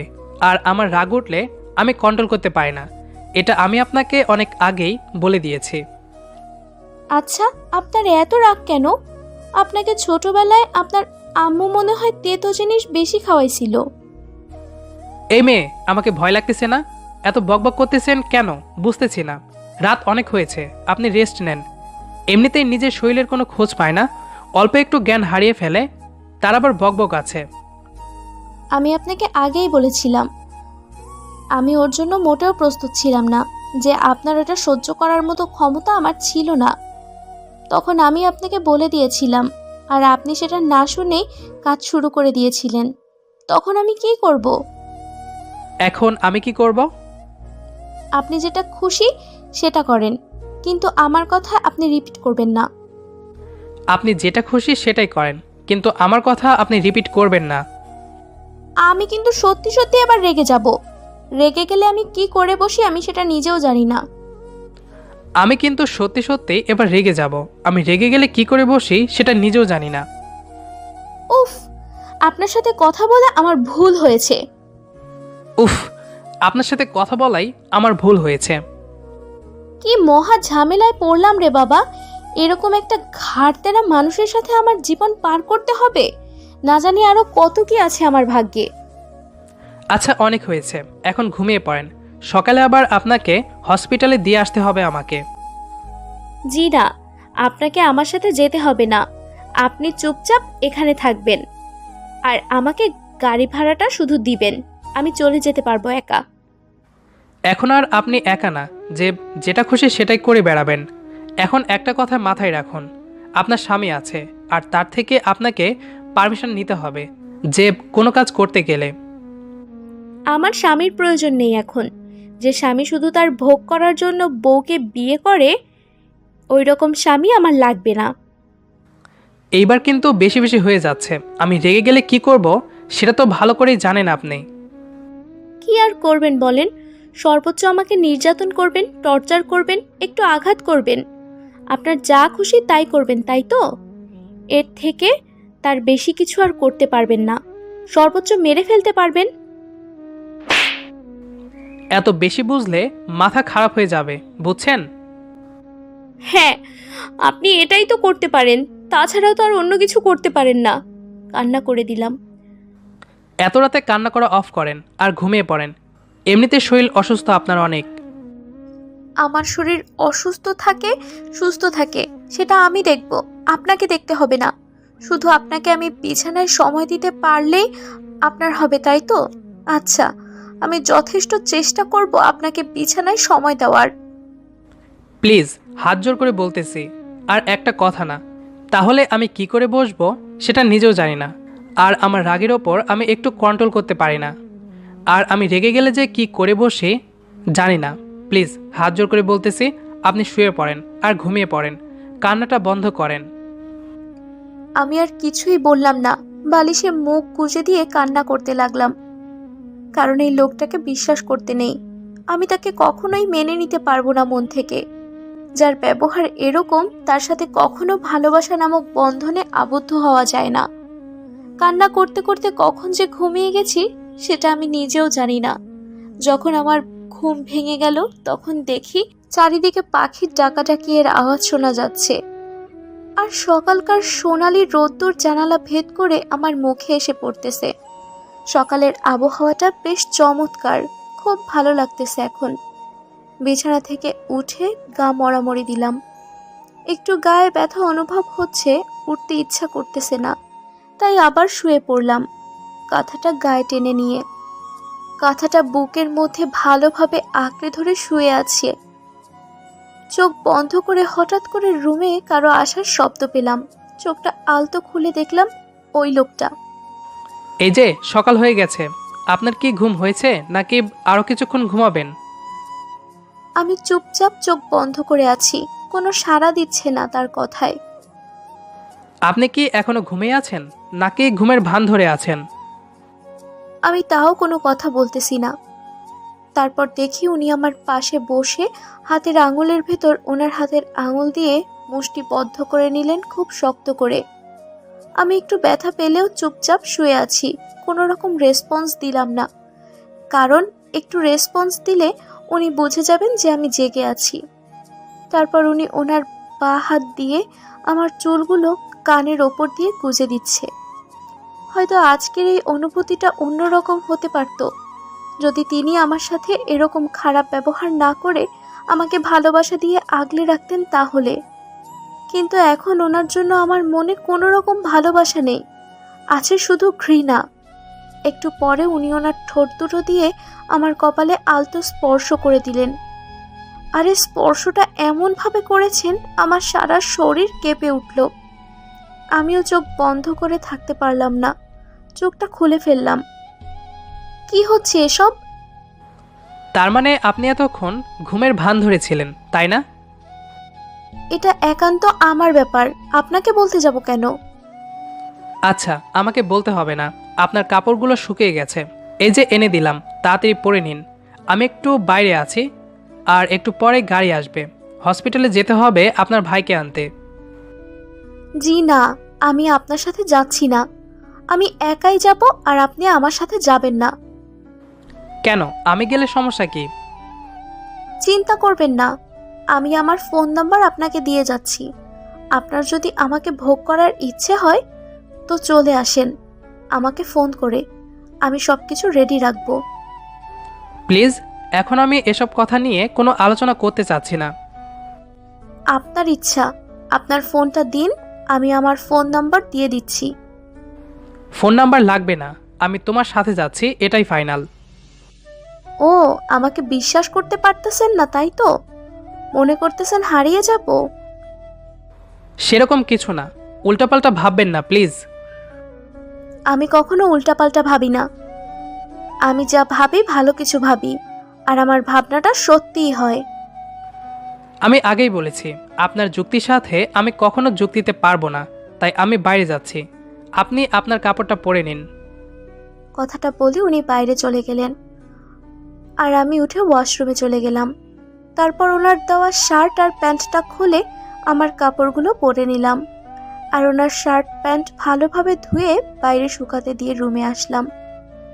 রুমে আসার পর আমি পুরাই অবাক, কারণ এইটুকু সময় এরা কিভাবে হতে পারে? আমি ওনার স্বপ্ন দেখতেছি, এটা কখনো সম্ভব হতে পারে না। এসব কি হচ্ছে এখানে? আপনার কি মাথা ঠিক আছে নাকি পুরাই পাগল হয়ে যাইতেছেন আপনি দিন দিন? বুঝতেছি না এসব কি করতেছেন আপনি।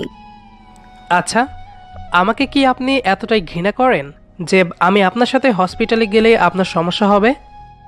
দেখুন, আপনি যতই যাই করুন না কেন, আপনার তো বিশ্বাস হচ্ছে না, আমি মেনে নিয়েছি। চলেন আমার সাথে, চলেন, আমি কিছুই বলবো না। আপনি হয়তো আমাকে বিশ্বাস করতে পারেন না, আপনি হয়তো ভাবছেন যে আমি যদি এখান থেকে যাইতে পারি হয়তো আপনার হাত ছাড়া হয়ে যাব বা পালিয়ে যাব, আর আপনার রাতের সুখ দিতে পারবো না, তাই তো? সবসময় আপনি বিছানার কথাটা টেনে আনেন কেন? আর সবসময় আমাকে রাগাতে কি আপনার খুব ভালো লাগে, তাই না? আমি আর কোনো কথা বাড়াতে চাই না, কারণ অনেকটা লেট হয়ে যাচ্ছে। আমাকে খুব তাড়াতাড়ি হসপিটাল পৌঁছাতে হবে। চলেন, বাইরে গাড়ি আছে, শুধু আপনার জন্য অপেক্ষা করতেছি। আমি আর কিছু বললাম না, চুপচাপ গাড়িতে গিয়ে বসলাম। তারপর উনি গাড়ি চালাতে লাগলেন, উদ্দেশ্য হসপিটাল। গাড়ি চলতেছে, দুজনের মাঝে নীরবতা, কারো মুখে কোনো কথা নেই। উনি বারবার আর চোখে আমার দিকে তাকাচ্ছেন, হয়তো কিছু বলতে চান কিন্তু সাহস পাচ্ছে না এখন বলার। আমি ওনার দিকে না তাকিয়ে বাইরের দিকে তাকিয়ে পরিবেশটাকে উপভোগ করতে লাগলাম। আপনি আমার সাথে হসপিটালে প্রবেশ করবেন না, বাইরে গাড়িতে বসে থাকবেন গেটের সামনে। আচ্ছা, আমি ভেতরে গেলে কি আপনার খুবই প্রবলেম হবে? আপনি আমার সাথে এরকম ব্যবহার করতেছেন কেন আমি বুঝতেছি না। আমি তো চাচ্ছি যে আপনার সাথে নর্মাল ব্যবহার করে থাকতে, কিন্তু আপনি আমাকে বাধ্য করতেছেন আমার রাগটা তোলার জন্য। এখন আর আমি আপনাকে ভয় পাই না। আপনি রাগ করে কি করবেন? আমাকে ভোগ করবেন, আমাকে অত্যাচার করবেন, টর্চার করবেন, এর থেকে তো আর বেশি কিছু করবেন না। তাই এখন আমি আর আপনার রাগকে আর ভয় পাই না। ওকে, আপনার যা খুশি তাই হবে। আমি চুপ করি আর আপনি চুপ থাকেন দয়া করে। আমার রাগকে আমাকে কন্ট্রোল করতে হবে, নয়তো আমি এখন কি করব নিজেও জানি না। যদি আপনি আর একটা কথা বলেন তো। উনি আর কিছু বললেন না, চুপ হয়ে গেলেন। আমিও চুপ করে আছি, কারণ বুঝতে পারতেছি ওনার চোখ দেখলে বোঝা যাচ্ছে অনেকটা রেগে আছে। এখন আর কিছু বলা ঠিক হবে না, নিজের বিপদ নিজেই ডেকে আনা ঠিক হবে না। কিছুক্ষণ পর গাড়ি গিয়ে হসপিটালের সামনে দাঁড়ালো। আমি গাড়ি থেকে নেমে সোজা হসপিটালের ভেতরে প্রবেশ করলাম। ওনার দিকে ফিরেও তাকালাম না একবারের জন্য। আমি খুব দ্রুত হাঁটতে লাগলাম। কি জানি আমার মা আর ভাইয়া কেমন আছে। এক রাতের জন্য আমার জীবনটা উলটপালট হয়ে গেছে। এখন আর আমি সেই আগের দীপা নেই। এখন অনেকটা পরিবর্তন আমার মাঝে। নিজেকে যথেষ্ট ঢেকে রাখার চেষ্টা করতেছি, কারণ মা একটু হলেই টের পেয়ে যাবে। তাই নিজেকে সর্বোচ্চ সতর্কতার মাধ্যমে রাখতেছি, মা যেন এখন কিছু বুঝতে না পারে। আমি আমার ভাইয়ের কেবিনে প্রবেশ করে দেখি যে মা রুমে নেই, ভাইয়া শুয়ে আছে। আমি যে ভাইয়ের মাথার কাছে বসে পড়লাম আর ভাইয়ের চুলগুলো একটু হাত দিয়ে নেড়ে দিতে লাগলাম। আমার স্পর্শ পেয়ে মনে হয় ভাইয়ের ঘুম ভেঙে গেল। কিরে আপু, তুই এত সকাল সকাল এইখানে? পাগল ভাই আমার, তোকে ছাড়া কি আমার এক মুহূর্ত ভালো কাটে তুই বল? জানিস আপু, তোকে আমি খুব মিস করতেছিলাম। মন থেকে খুব করে চাচ্ছিলাম যে তুই তাড়াতাড়ি চলে আয়। এই দেখ, তুই এখন আমার সামনে চলে এসেছিস। এখন আমার খুব ভালো লাগতেছে জানিস। হ্যাঁ রে ভাই, আমারও অনেক ভালো লাগতেছে। তোর মুখ থেকে আপু ডাকটা শুনে কলিজা ঠান্ডা হয়ে গেল। আচ্ছা আপু, আমি বাড়ি যাচ্ছি কবে? খুব তাড়াতাড়ি যাচ্ছি আমরা বাসায়। তুই একটু রেস্ট নে, আমি দেখি আম্মু কোথায়। আম্মুর সাথে কথা বলে তোর জন্য কিছু নিয়ে আসি। ওকে আমার লক্ষ্মী আপু। আমি আমার ভাইয়ের কপালে একটা চুম্বন এঁকে দিয়ে বাইরে গেলাম। আম্মুকে খুঁজতে লাগলাম। আম্মুকে দেখলাম দুজন নার্সের সাথে কথা বলতেছে। কি হয়েছে আম্মু, এখানে কি কথা বলতেছো? তেমন কোনো কথা না, তুই এসে গেছিস। যা, সকাল থেকে মিলন তোর নাম নিতে নিতে আমারও কান ঝালাপালা করে ফেলেছে। ওর সাথে দেখা কর। আমি মিলনের সাথে দেখা করে আসলাম তোমাকে খুঁজতে। তুমি দেখি রুমে নাই, তাই তোমাকে খুঁজতে বের হলাম। আর দেখি তুমি এখানে কথা বলতেছো। এই তো আমি এইমাত্র আসলাম, রুমের ভিতরেও তো খারাপ লাগতেছিল, তাই একটু বাইরে হাঁটতে আসলাম। তোমার কোনো সমস্যা হচ্ছে না তো? সমস্যা হলে তুমি বাসায় চলে যাও, আমি এখানে আছি, সমস্যা নেই। আমার কোনো সমস্যা হচ্ছে না, তুই একটু দোকান থেকে কিছু নিয়ে আয় তো মিলনের জন্য। সকাল থেকে কিছু খেতে পারেনি এখনো। তুমি রুমে যাও, আমি নিয়ে আসতেছি। তারপর আম্মুকে রুমে পাঠিয়ে দিয়ে আমি বাইরে আসলাম। একটু বাইরে এসে দেখি উনি গাড়ির সাথে হেলান দিয়ে দাঁড়িয়ে আছে, সানগ্লাস চোখে দিয়ে। পাশ দিয়ে যে মেয়েটা যাচ্ছে সেই মেয়ে ওনার দিকে একটু আড়চোখে তাকিয়ে তারপর যাচ্ছে। আর কিছু মেয়ে তো কথা বলা বলি করতেছে ওনাকে নিয়ে। প্রথম মেয়ে বলছে, ইস দেখ দেখ, ছেলেটা কি হ্যান্ডসাম তাই না? দ্বিতীয় মেয়ে বলল, রে, আমার যদি এরকম একটা বয়ফ্রেন্ড থাকতো তাহলে খুব তাড়াতাড়ি তাকে বিয়ে করে সংসার শুরু করে দিতাম। তখন প্রথম মেয়ে বলল, চল না একটু ছেলেটার সাথে কথা বলে আসি। দ্বিতীয় মেয়ে বলল, ওকে চল দেখি, একটু ট্রাই করে আসি, যদি সিঙ্গেল হয় তাহলে নাম্বার চাইবো। আমি মনে মনে বললাম, লুচ্চা মেয়ে কোথাকার, অন্যের স্বামীর দিকে তাকাতে তোদের লজ্জা করে না? তুই নাম্বার নিবি? দাঁড়া, তোকে দেখাচ্ছি মজা। আমি মেয়ে দুইটার ওইখানে না যেতে মেয়ে দুইটা ওনার কাছে চলে গেল। প্রথম মেয়ে বলল, এই যে মিস্টার, আপনি এই এলাকায় নতুন বুঝি? তখন মাহিন বলল, হ্যাঁ, আমি এখানে নতুন, কিন্তু আপনি কে? আপনাকে তো চিনতে পারলাম না। আর আপনি আমার সাথে। দ্বিতীয় মেয়ে বলল, আচ্ছা কথা বলতে কি চেনা পরিচিত হওয়া লাগে? আস্তে আস্তে চেনা পরিচিত হয়ে যাব, তাই না? সে তখন বলল, কিন্তু আমি আপনাদের সাথে চেনা পরিচিত হতে যাব কোন দুঃখে? বা আপনারা তো আমার কোনো আত্মীয় না যে আপনাদের সাথে আমি পরিচিত হয়ে যাব। প্রথম মেয়ে বলল, এই ছেলে, এত অ্যাটিটিউড কিসের? একটু ভালোভাবে কথা বললে কি হয়? আচ্ছা আপু বলেন, কি শুনতে চান? দ্বিতীয় মেয়ে বলল, আপু মানে আমরা কি আপনার সিনিয়র হব যে আপনি আমাদের আপু বলে সম্বোধন করছেন? আমাদের নাম বলে সম্বোধন করেন। আরে আপু, আমি তো আপনাদের নাম জানি না, বা আমি তো জানি না আপনারা আমার সিনিয়র না জুনিয়র। তাহলে আপনাদের কি বলা উচিত? বউ? প্রথম মেয়ে বলল, আপনিও তো দেখি অনেক মজাদার একজন লোক, কথা বলে ভালো লাগলো। আপনাদের সাথে কথা বলে ভালো লাগলো। দ্বিতীয় মেয়ে বলল, আচ্ছা মিস্টার, আমি কি আপনার ফোন নাম্বারটা পেতে পারি? জি। বাহ, কি সুন্দর! ফ্রি মুভি দেখতেছিলাম, তাই না? আমার কথা শুনে উনি কেন ভীষণ রেগে গেলেন বুঝতে পারলাম না। হয়তো উনি আমাকে এভাবে আসাটা মেনে নিতে পারেনি। আপনি এখানে? হ্যাঁ, তখন একটা কারণে এসেছিলাম, কিন্তু এসে যেটা দেখতে পেলাম ভালোই হলো। আপনার আর একটা রূপ দেখতে পেলাম আমি। দেখুন, আপনি যেটা দেখেছেন সব ভুল দেখেছেন। থাক মিস্টার, আপনি কথা বলেন, আমি আসতেছি। এই যে শুনুন, আপনার দেখার মাঝে ভুল আছে। আমার কথাটা সম্পূর্ণ শুনুন, তারপর আপনি এইভাবে রাগ করে থাকবেন না, বুঝেছেন? আমি আপনার কথা শুনতে চাচ্ছি না, অতএব এখন আপনি আমার কথা মতো চলবেন না। আপনি এখানে দাঁড়িয়ে থাকেন আর ওই মেয়েটার সাথে কথা বলেন। আমি যেখানে যাচ্ছি যাইতে দেন, আর আমার পেছনে একদম আসবেন না। তারপর আমি ওনাকে পাত্তা না দিয়ে চলে আসতে লাগলাম। হঠাৎ করে পেছনে তাকিয়ে দেখি উনি মেয়ে দুটোর সাথে যেটা করলেন সেটা আমি কখনো কল্পনা করতে পারিনি। একটা মানুষ এতটা খারাপ হতে পারে? ছি! প্রথম মেয়ে বললেন, এটা আপনি কিভাবে করতে পারলেন? কুত্তার বাচ্চা, আমি তোদেরকে বলেছিলাম না তোরা আমার সাথে কথা বলবি না? তোরা এখান থেকে চলে যা, তোদের জন্য এখন আমাকে ভুল বুঝতাছে। তোদের মতো মেয়েকে তো আমি... প্রথম মেয়ে বলল, ওই কুত্তার বাচ্চা, তুই আমাকে চিনিস? তুই আমাকে থাপ্পড় মারলি। এখন যদি আমি ইচ্ছা করি তোকে আমি এখানে মেরে ফেলতে পারি। তুই আমাকে জানিস আমি কে? তুই কে রে? তোর কত শক্তি আছে? যা, ফোন করে ডাক তোর বাপকে। যদি আমাকে কিছু করতে পারে তারপর বলিস। ভাগ এখান থেকে। দ্বিতীয় মেয়ে বলল, আপনি মোটেই কাজটা ঠিক করলেন না, এজন্য আপনাকে পস্তাতে হবে। এখান থেকে যাবি নাকি পিটাইতে পিটাইতে মেরে ফেলবো? এখান থেকে যা। আমি আমার রাগ কন্ট্রোল করতে পারি না, তাই ভালো ভালোই বলছি, এখান থেকে চলে যা। আমি এখানে দাঁড়িয়ে দেখছি মেয়ে দুটো যাচ্ছে না, ওখানে দাঁড়িয়েই আছে আর ওনার সাথে কথা কাটাকাটি করতেছে। আমি বুঝতে পারলাম উনি এখন প্রচুর রেগে আছেন। কখন যে কি করে বসে পড়ে আবার।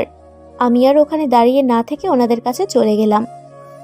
নিজেকে কি মনে করেন? আর আপনি এতটা নিচু মনের হতে পারেন কিভাবে?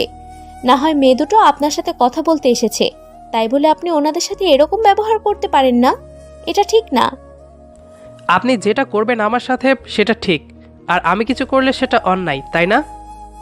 আমি সেরকম কিছু বলতেছি না। এখন আপনি আমার সাথে আসেন। আর আপুরা, আমি অনুরোধ করে বলতেছি, প্লিজ কিছু মনে করিয়েন না। ওনার একটু রাগ বেশি তো, তাই আপনাদের সাথে এরকম ব্যবহার করে ফেলেছে। প্লিজ ওনাকে ক্ষমা করে দিন। আর আপনারা যে কাজে এসেছেন সেই কাজে চলে যান, কিছু মনে করবেন না প্লিজ আপুরা। তারপর মেয়ে দুটা চলে গেল, কিন্তু যাওয়ার আগে বলে গেল যে ওনাকে ছাড়বে না। এখন আপনার মন শান্তি হয়েছে, তাই তো? এখন আসেন আমার সাথে। যদি কখনো বিপদে পড়েন তখন কেউ আপনাকে সাহায্য করতে যাবে না আপনার এই রাগের কারণে, বুঝছেন? আমি কারো কাছ থেকে সাহায্য চাইবো না, বুঝছেন? আমি যদি মরে যাই তো যাব, তাও কারো কাছ থেকে সাহায্য চাই না আমি। আচ্ছা, আপনি এরকম কেন বুঝি না, আপনার এত রাগ কেন? দেখুন, এটা রাস্তা, এখানে এসব নিয়ে আলোচনা না করাই ভালো। আপনি ভেতরে যান, আমি এখানে আছি। আর আপনার কতক্ষণ লাগবে বাইরে আসতে? সঠিক জানি না, ওদের সাথে কথা বলতে হবে। কবে রিলিজ দিবে আমার ভাইকে? আপনি দোকান থেকে ঘুরে আসুন, আমার একটু হসপিটালের ভেতর কাজ আছে। হসপিটালের ভেতরে আপনার আবার কিসের কাজ? আমার একটু সমস্যা হচ্ছে, আমি একটু ডাক্তারের সাথে কথা বলবো। আপনি আসেন, আমি ডক্টরের সাথে কথা বলে আসি। কেন? আপনি তো ঠিক আছেন, আপনার কি হলো? উফ, এত প্রশ্ন করলে কি চলে? আপনি জানতো, আমি একটু ডাক্তারের সাথে কথা বলে আসি। তারপর আমি আর কিছু না বলে চুপচাপ দোকান থেকে কিছু ফলমূল কিনে নিতে গেলাম, আর উনি হসপিটালের ভেতরে প্রবেশ করলেন। আসসালামু আলাইকুম আঙ্কেল, কেমন আছেন? এই তো বাবা, ভালো আছি। তুমি কেমন আছো? আপনাদের দোয়ায় ভালোই আছি আঙ্কেল। আর আমি যে ব্যাপারে এসেছি আপনি নিশ্চয়ই বুঝতে পেরেছেন। হ্যাঁ বাবা, তোমার কথা মতো তো সব করলাম। এখন রিলিজ নিয়ে তুমি কথা বলতে চাইছো, তাই তো? হ্যাঁ, আর আপনি কিভাবে বুঝতে পারলেন যে আমি রিলিজ নিয়ে কথা বলতে এসেছি? না, আমার মনে হলো তাই বললাম। আচ্ছা আঙ্কেল, তো আর কত টাকা দিতে হবে হসপিটাল কর্তৃপক্ষকে? বেশি না বাবা, অল্প কিছু টাকা দিলেই হয়ে যাবে। মাত্র 20,000 টাকা হলেই এনাফ। এই নেন টাকাটা, আর এটা গোপন থাকে যেন, এখনও প্রকাশ করার দরকার নেই। আমি এখন আসি, ভালো থাকবেন। আচ্ছা বাবা, কখনো কোনো সাহায্য লাগলে বলিও, যথেষ্ট চেষ্টা করব। ধন্যবাদ আঙ্কেল। আমি দোকান থেকে কিছু ফলমূল নিয়ে আসলাম। এসে কেবিনের ভেতর প্রবেশ করে দেখি আম্মু আর ভাইয়া কথা বলতেছে। তো আমার ভাইটার এখন কেমন লাগতেছে? জি আপু, অনেক ভালো লাগতেছে। আমি কবে বাড়ি যাব? এখন আর বাড়ি যাওয়া হচ্ছে না, তোমাকে কয়েকদিন রেস্টে থাকতে হবে, নয়তো তুমি বাসায় গিয়ে বাদরামো শুরু করে দিবে। তখন আবার রোগ বেশি হবে, তখন তোমাকে নিয়ে টেনশন করতে হবে। তাই তুমি এখানে ধৈর্য ধরে 2-1 দিন রেস্টে থাকো, তাহলে আর কখনো তোমার সমস্যা হবে না। ওকে আমার লক্ষ্মী আপু, তুমি যা বলবে আমি তাই শুনবো। ফলগুলো আমাকে দে, আমি কেটে দেই ওকে। ওকে আম্মু। তোকে এরকম দেখাচ্ছে কেন মা? তোর কি কিছু হয়েছে রাতে? আরে আম্মু, তুমিও না সবসময় একটু বেশি বেশি ভাবো, তাই না? আমার কিছুই হয়নি, আমি একদম ঠিক আছি। তোমার চোখে তো সবসময় আমাকে সন্দেহ লাগে, তাই না? আরে তুই সব সময় এরকম ব্যবহার করিস কেন আমার সাথে? আমি কি তোকে কিছু জিজ্ঞেস করতে পারি না? আরে আম্মু, আমি তো বললাম আমি ঠিক আছি। আচ্ছা, তুই এখন একটু বাসায় যা তো মা। আমি তো একটু আগে আসলাম বাসা থেকে, এখন আবার বাসায় যাইতে বলতেছো? আরে মা, এখন একটু বাসায় যা তুই। আমি তোর ভাইয়ের সাথে আছি এখানে, সমস্যা হচ্ছে না আমার, সব ঠিক আছে। দুজন নার্স আছে, সব সময় দেখাশোনা করে। তুই একটু বাসায় যা, বাসায় একটু ভালোভাবে গুছিয়ে নিস। এ কয়েকদিন থেকে তো বাসায় ভালো রকম কোনো কিছু করা হয় না, তুই একটু বাসায় যা। ওকে, যাচ্ছি। এখন আবার না গেলে তোমার নানা ধরনের কথা শুনতে হবে। তার থেকে আমি এখন চলে যাই, আবার বিকেলে আসবো। ওকে যা, আর রাস্তা দেখে শুনে চলাফেরা করিস একটু মা।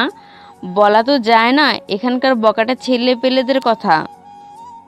এসব নিয়ে তোমাকে একদম টেনশন করতে হবে না, আমি আসতেছি তাহলে। তারপর কেবিন থেকে বেরিয়ে ভাবতে লাগলাম, কাল থেকে তো বাসায় যাওয়া হয় না। আম্মুকে তো মিথ্যা কথা বললাম, এখন একটু বাসায় গিয়ে দেখতে হবে, বাসাটা একদম ফাঁকা পড়ে আছে। তারপর আমি বাইরে গিয়ে দেখি উনি আগের মতো গাড়িতে হেলান দিয়ে হেডফোন কানে লাগিয়ে গান শুনতেছে।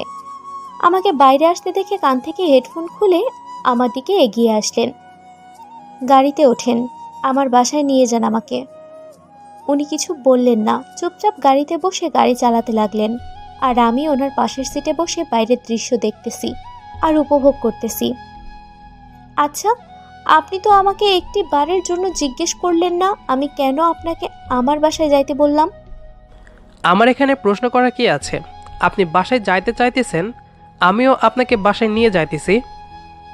তাও জিজ্ঞেস করবেন না কেন বাসায় যাচ্ছি? আমার না এখন কোনো কথা বলতে ইচ্ছা করছে না, একটু চুপ থাকবেন? তারপর দুজনের মাঝে নীরবতা, চুপচাপ গাড়ি চলতে লাগলো। আমাদের দুজনের মাঝে কোনো কথাবার্তা হয়নি। কিছুক্ষণ পর আমরা আমাদের বাসায় পৌঁছে গেলাম। নেমে বাসার ভেতরে আসেন। না, আমি গাড়িতে আছি, আপনি যান, ভেতরে যান, আমি গাড়িতে বসে আছি। আমরা এখন কোথাও যাচ্ছি না, এখানে থাকতে হবে কিছুক্ষণ, তারপর হসপিটালে যাব। তাই বলতেছি এখন বাসায় আসেন। তারপর উনি নেমে সোজা হয়ে আমার পিছু পিছু বাসায় আসলেন। বাসার ভেতর প্রবেশ করার পর উনি আমাকে পেছন থেকে জড়িয়ে ধরলেন। বুঝতে পারলাম না হঠাৎ এরকম করার কি আছে। ওনার ঠোঁট দুটো আমার ঘাড়ে গভীরভাবে বসিয়ে দিলেন এবং একের পর এক কিস করতে লাগলেন। উনি আমাকে ঘুরিয়ে আমার ঠোঁটজোড়া ওনার ঠোঁট দিয়ে আঁকড়ে ধরলেন। আমি শুধু অবাক হয়ে তাকিয়ে আছি। ছি, এসব কি হচ্ছে? এতক্ষণ তো ভালোই ছিল, এখন আবার কি হলো ওনার? উনি হঠাৎ করে ওনার হাত দিয়ে আমার পেটে স্লাইড করতে লাগলেন। ওনার ঠোঁট দুটো আমার ঘাড়ে গভীরভাবে বসিয়ে দিলেন এবং একের পর এক কিস করতে লাগলেন। উনি আমাকে ঘুরিয়ে আমার ঠোঁট জোড়া ওনার ঠোঁট দিয়ে আঁকড়ে ধরলেন। আমি শুধু অবাক হয়ে তাকিয়ে আছি। ছি, এসব কি হচ্ছে? এতক্ষণ তো ভালোই ছিল, এখন আবার কি হলো ওনার? উনি হঠাৎ করে ওনার হাত দিয়ে আমার পেটে স্লাইড করতে লাগলেন। আপনি ঠিক আছেন তো নাকি? এসব কি করতেছেন? আমার কথা মনে হয় ওনার মাথার উপর দিয়ে যাচ্ছে, তাই উনি কোনো রেসপন্স দিচ্ছে না আমার কথায়। উনি ওনার মতো সব কাজ করে চলেছে। আমার খুব বিরক্ত লাগছে, কিছু বলতে পারছি না, সইতেও পারছি না। এমন অবস্থায় পড়ে গেছি, না পারি ধরতে, না পারি ছাড়তে। আমি আর সহ্য করতে না পেরে জোরে একটা ধাক্কা দিলাম, আর আমার ধাক্কায় টাল সামলাতে না পেরে নিচে পড়ে গেলেন। উনি মনে হয় অতক্ষণ একটা ঘোরের মাঝে ছিলেন। আমার ধাক্কা খেয়ে উনি একটু সোজা হয়ে দাঁড়ালেন এবং মাথাটা নিচু করে ফ্লোরের দিকে তাকিয়ে আছে। আমার দিকে তাকাচ্ছেন না।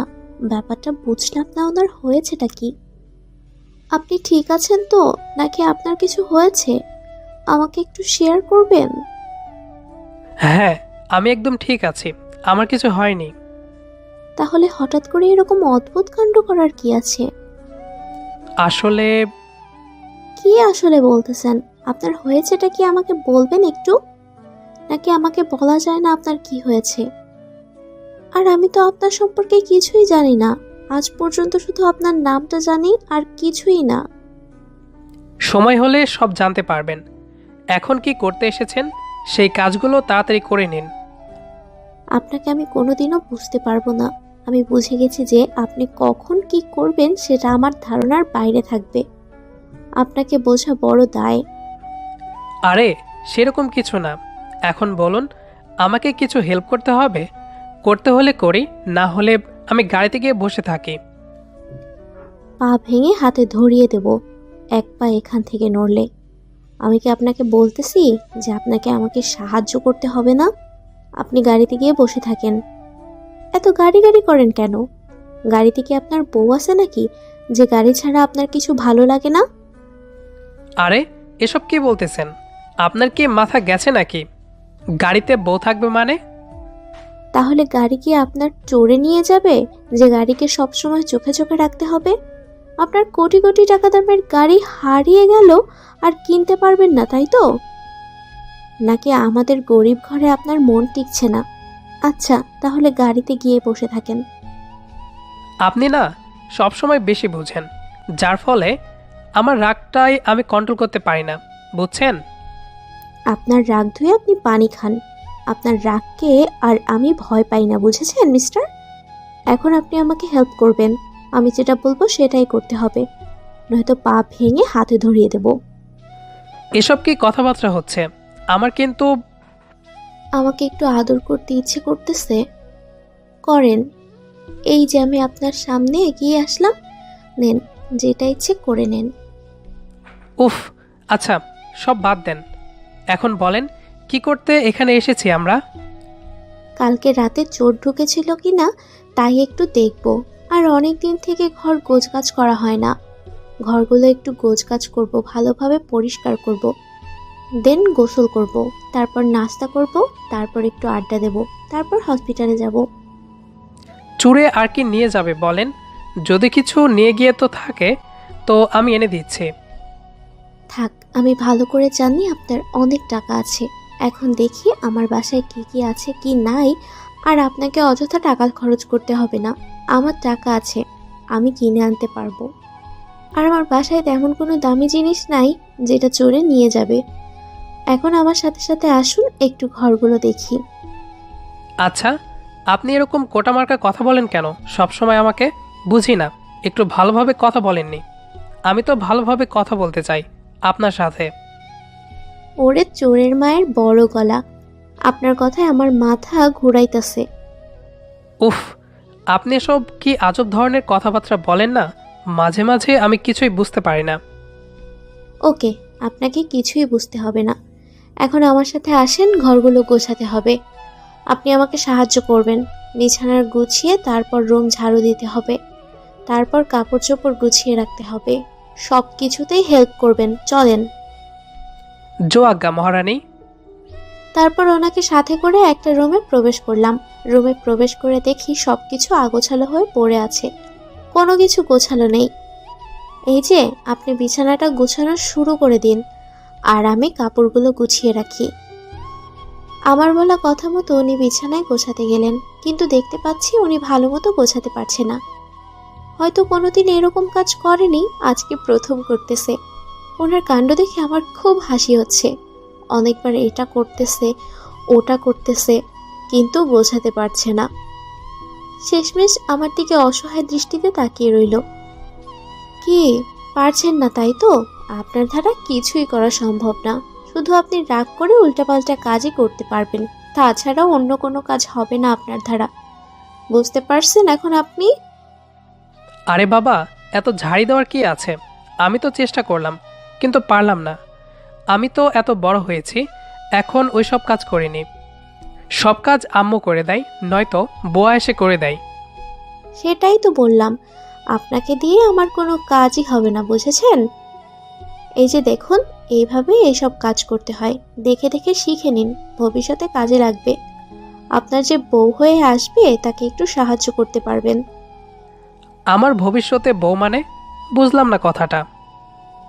এসব নিয়ে আমি এখন কোনো কথা বলতে চাচ্ছি না। এখন যেটা কাজ করতে এসেছি আমি সেটাই করি। তারপর কিছু বললেন না, চুপচাপ আমার সাথে আমাকে হেল্প করতে লাগলেন। এক এক করে 3টা রুম ছিল, 3টাই গুছিয়ে রাখলাম। সব রুম গোছগাছ করে দুজনে প্রায় ক্লান্ত হয়ে গেছি, তাই শেষ রুমটা ভালো করে গুছিয়ে দুজনে বিছানায় গায়ে এলিয়ে দিলাম। বিছানায় শুয়ে দুজনেই জোরে জোরে নিঃশ্বাস নিচ্ছি। আমি হঠাৎ করে ওর দিকে আর চোখে তাকিয়ে দেখি উনি আমার দিকে হাঁ করে তাকিয়ে আছে। বুঝতে পারলাম না এভাবে তাকিয়ে থাকার কারণ কি। হঠাৎ করে দেখলাম আমার ওড়না নেই। তাড়াহুড়ো করে ওড়নাটা ঠিক করে ওনার মাথায় একটা চাটি মারলাম।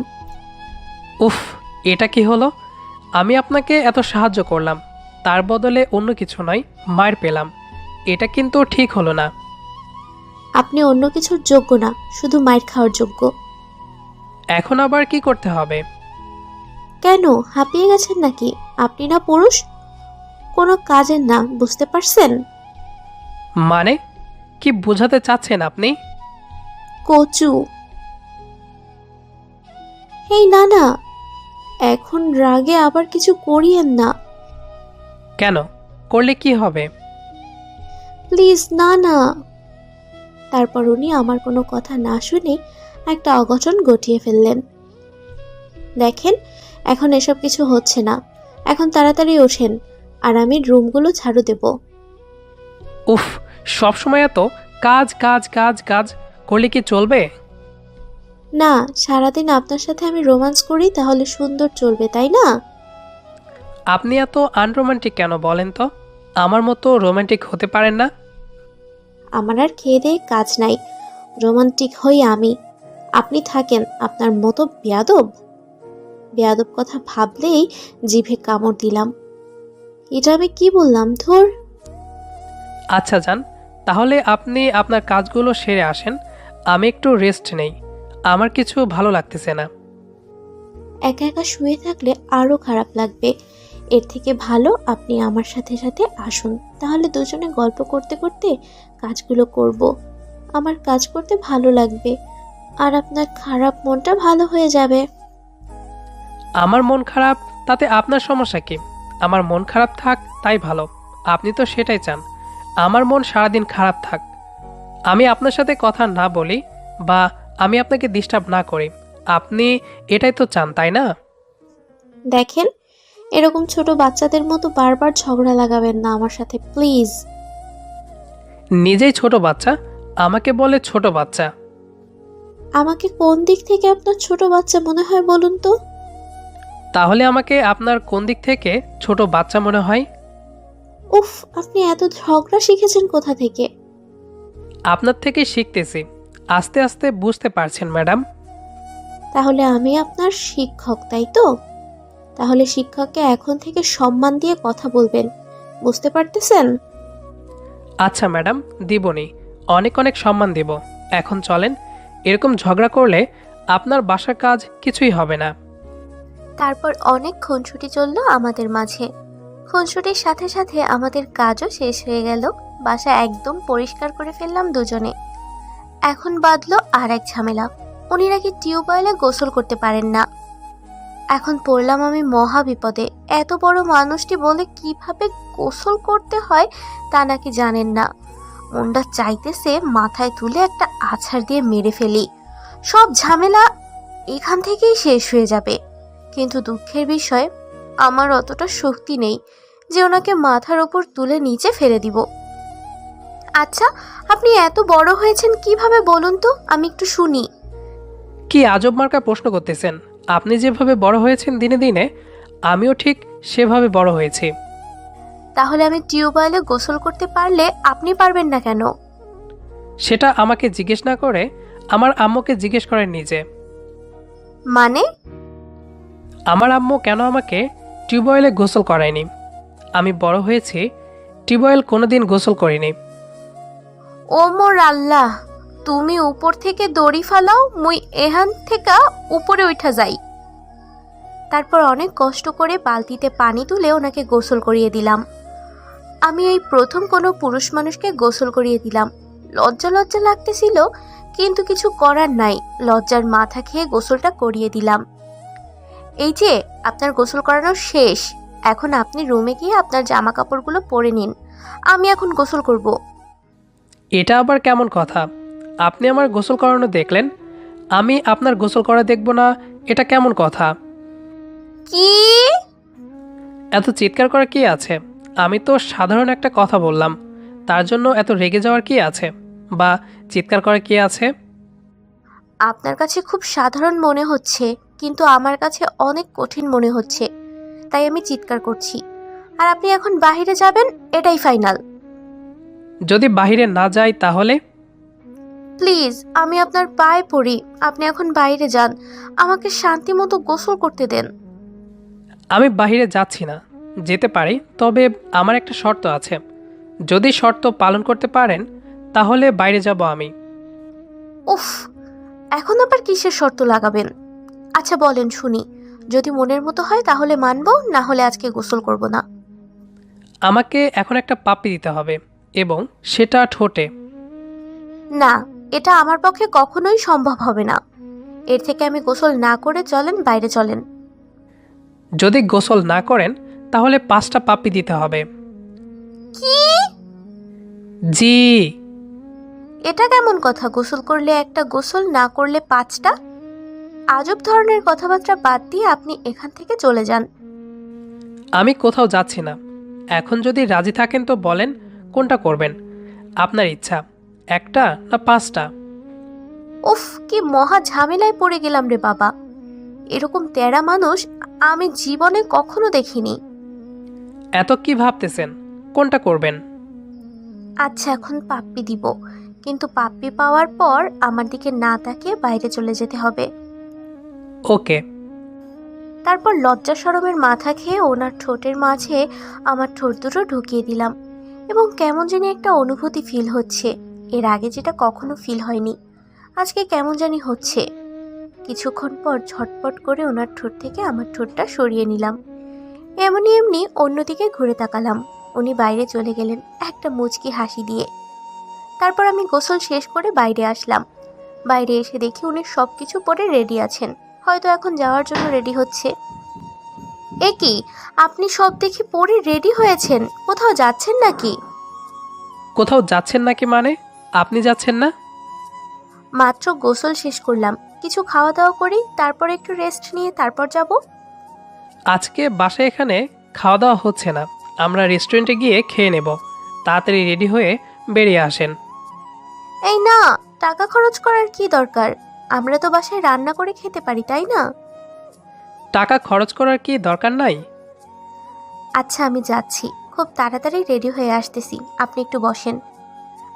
এখন আর ঝগড়া করার কোনো ইচ্ছা নাই, কিছু বললেই ঝগড়া লেগে যাবে, তাই যেমন আছি তেমন থাকাটাই ভালো। তারপর আমি রুমে গিয়ে কাপড়গুলো চেঞ্জ করলাম, নীল রঙের একটা জামা পরলাম, কপালে টিপ দিলাম, হালকা সাজলাম। তারপর রুম থেকে বেরিয়ে আসলাম। রুম থেকে বেরিয়ে আমি যেই ওনার কাছে আসলাম, মনে যেটা করলেন আমার সাথে, আমি কখনোই ভাবতে পারিনি উনি এরকম কাজটা আমার সাথে এখন করবে। তারপর উনি আমাকে বিছানায় ফেলে আমাকে আদর করতে লাগলেন। আমিও আজ কেমন জানি ওনার উপর দুর্বল হয়ে গেছি। আমিও তার ডাকে সাড়া দিয়ে তার আদরের মাঝে হারিয়ে গেলাম। এরপর ধীরে ধীরে তার প্রতি আমারও ভালোবাসা জন্মায়। এভাবে আমাদের সংসার এবং দিনগুলো ভালোভাবে কাটতে লাগলো। এখন আমাদের ঘরে একটি ছেলে একটি মেয়ে আছে, তারা খুবই দুষ্টু। এখানে খুনসুটিতে মেতে থাকতে থাকতে আমাদের সংসার এবং সময় কেটে যেতে লাগলো। সবাই আমাদের জন্য দোয়া করবেন যেন আমাদের সময়গুলো অনেক অনেক ভালো কাটে। গল্পটি শুরু থেকে শেষ পর্যন্ত দেখার জন্য আপনাকে অসংখ্য ধন্যবাদ। আর গল্পটি কেমন লেগেছে আপনার কাছে সেটি অবশ্যই কমেন্ট করে জানাবেন। দেখা হবে আবারও নতুন কোনো গল্প নিয়ে। সে পর্যন্ত আমাদের সাথেই থাকুন।